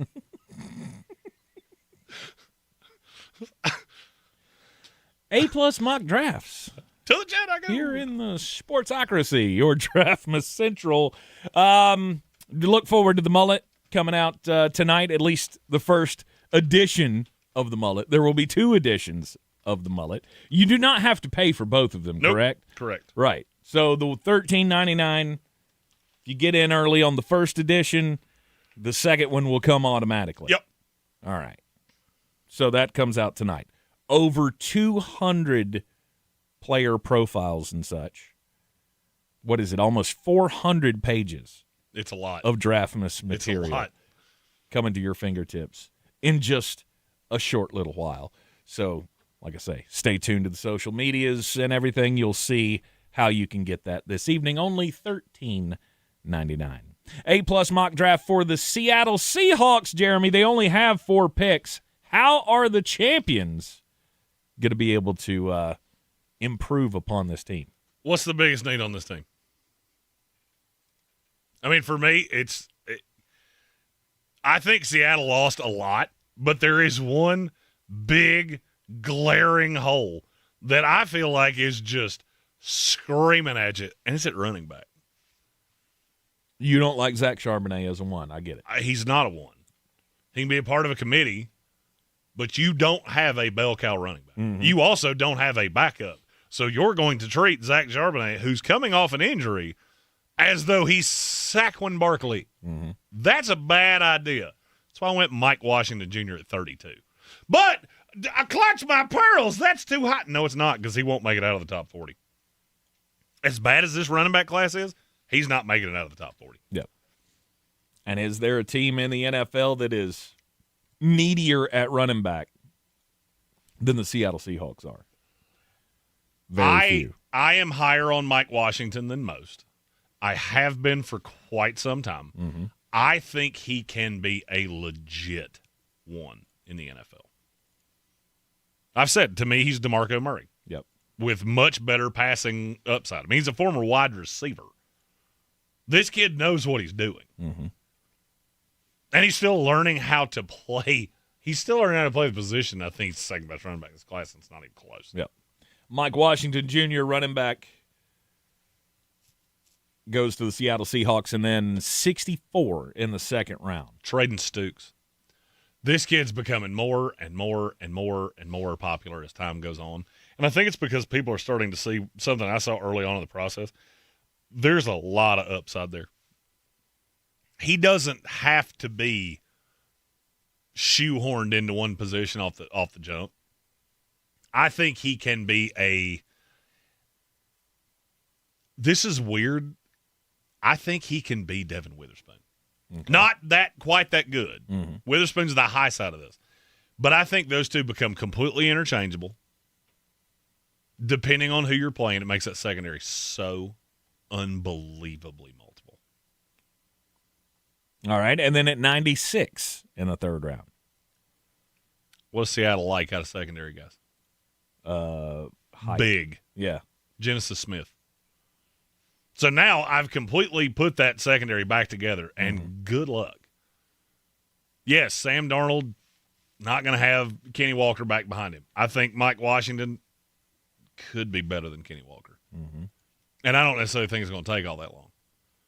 Now I have put together a secondary with Stukes, Smith, Witherspoon. I think this can – it's not the Legion of Boom, but it's the Legion of real, real good. Mm-hmm. Okay. And then the 1 day 3 pick. Just sit around for 100 picks and then sit around for 100 more after it's over. Mm-hmm. Pat Coogan, center out of Indiana. I was not particularly fond of him going through the season, and then I kind of started to buy in, and the more I deep dove the tape, I only like him in very specific situations. One of those situations is Seattle. Okay. And I think center is one of the weak spots on that line. I know Gray Zabel's old college teammate is the current center there. I think he's better as backup. Mm-hmm. And between him and Oluwatimi and Coogan, That's multiple pieces that can play on the inside. If you deal with injuries again, you can still protect those Sammy D. Okay. Super Bowl should have been MVP. All right, A-plus mock draft for the Seattle Seahawks. You got Traden Stukes in the second round, Genesis Smith in the third round, Pat Coogan in the sixth. The number one pick, 32 overall, Mike Washington Jr., PFF gives you an F for that. I'm sure they do. He's going to be good. He is going to be real good. And Seattle, it makes all the sense in the world why you'd want to go get a running back with that first pick at 32. All right, stay tuned to the Sportsocracy. We will continue our A-plus mock drafts through Thursday. Tomorrow, we will have the AFC West. Yes. Since we did the NFC West today. More A-plus mock drafts plus the latest in Draftmas news coming your way tomorrow, right here on ESPN Asheville at noon. ESPN Asheville, your mountain weather forecast. Big Ridge continuing to push in. We talked about this last week. No rain this week. Low 80s today. Sunshine, some clouds around this afternoon. Tonight, a few clouds around and actually comfortable 55. And then we'll start warming up on Tuesday. Sunshine 85, probably tickling 90. That's got to be close to a record on Wednesday. And we may back it off a little bit Thursday, but still sunny Wednesday and Thursday. Thursday, sunshine 85. There is a chance of showers by the end of the weekend. From the Weather Channel, I'm meteorologist Ray Staging. This report is sponsored by Mothers Against Drunk Driving. For victims of drunk and drug driving, our grief is unique. But you are not alone. You always have a place at MAD. Call our 24-hour victim helpline at 877-MAD-HELP or visit mad.org. News Radio 570 WWNC, now on FM. Yeah, we're now on AM and FM. It's too much news for one band. News Radio 570 WWNC, now on 92.9 FM. Your one stop for advertising? Call 844-844-iHeart. Ms. Fernandez, what are those tiny things? Those are called amoebas. You can only see them through a microscope. Wow. Today's students are tomorrow's great thinkers and innovators. But right now, there's a funding crisis in public schools. Donors Choose is a nonprofit that lets you support students and teachers in your community and beyond. You could provide pencils and paper, help a music class get a guitar, or even a science project for a classroom like mine. Learn more at DonorsChoose.org. iHeartRadio's Thank a Teacher, powered by Donors Choose. $5,000 to spend in your classroom! Thanks to you, more than 50,000 teachers have been recognized for the amazing work they do in classrooms across America each and every day. $5,000 in school supplies. I'm so excited. Congratulations! We're helping get teachers the resources they need to inspire the next generation. All the people who help our children to learn and thrive, it's a partnership. We can't do it by ourselves. Just go to iHeartRadio.com/teachers. Do better, be better every day. That's the Parks Promise. Our mission, to improve lives with every interaction. This is JW, General Manager at Parks Ford Hendersonville. Experience the Parks Promise today at parksfordhendersonville.com. That's parksfordhendersonville.com. At Ingalls, we know that fresh means local. The best ingredients don't come from a world away. They come from your own backyard. From the farms we support, to the stores we love, to the tables you treasure. Ingalls, we're with you every step of the way. Selling your home? Don't settle for average. Our real estate team at Clarissa Sells WNC and eXp Realty offers Zillow Showcase, an exclusive AI-powered listing experience available to just the top 10% of all listings in our area. With immersive media, cutting-edge design, and elevated marketing, Showcase listings, they go pending quicker and sell for up to $9,000 more than standard listings. Ready to stand out in a crowded market? Give our team a call today, 828-774-6343, because your home deserves the spotlight. This season isn't a reset, it's a reminder. The champions don't disappear. They reload, and the 2026 Atlanta Braves are ready. And Acuna swings a mighty bat. That thing is way out of the ballpark. Chopping toward another playoff run. Sale, Strider, and Schwellenbach. Acuna, Albies, Olsen, and Baldwin. The Mountains' home for Braves baseball is ESPN Asheville. Proudly brought to you by Parks Ford of Hendersonville. I'm Coley Duffy. I'm Cody Ward. And we're the Chainsaw Brothers. Actually, we're cousins. A few days after Helene, we was in the driveway having a couple beers, waiting on the power to come back on. And we heard so many people calling, needing trees removed, and couldn't afford it. So I called my dad to borrow a chainsaw, and over the next few months, we cleared trees for our neighbors. Our business was born out of wanting to help Western North Carolina get back on our feet. We are fully insured and licensed. We keep our promises, meaning if we say we're going to be there, we'll be there. In these parts, we live how we were raised. When you call the Chainsaw Brothers, you're not a customer, you're family. We're good at what we do, and we do it for a reasonable cost. For all your chainsaw needs, call the Chainsaw Brothers. 828-316-1013. Or find us on Facebook. See how we treat our family. Are you still covered up with storm damage and debris? Call us about our daily rates at 828-316-1013. That's 828-316-1013. We're the Chainsaw Brothers, and with our neighbors, we are Western North Carolina strong. Woohoo! Hi, I'm Smokey Bear, and I made an assistant to help you prevent wildfires. Dude, I've got this. I've been camping since I was 5 years old. But I am a camping influencer. You know what? I'll bet you $5. Assistant Smokey, what is the best way to put out a campfire? To put out a campfire, drown with water, stir, drown again. Then make sure the fire is out cold by feeling with the back of your hand. Wait, really? I'll take the $5. Learn more at SmokeyBear.com. Brought to you by the U.S. Forest Service, your state forester, and the Ad Council. Portions of the following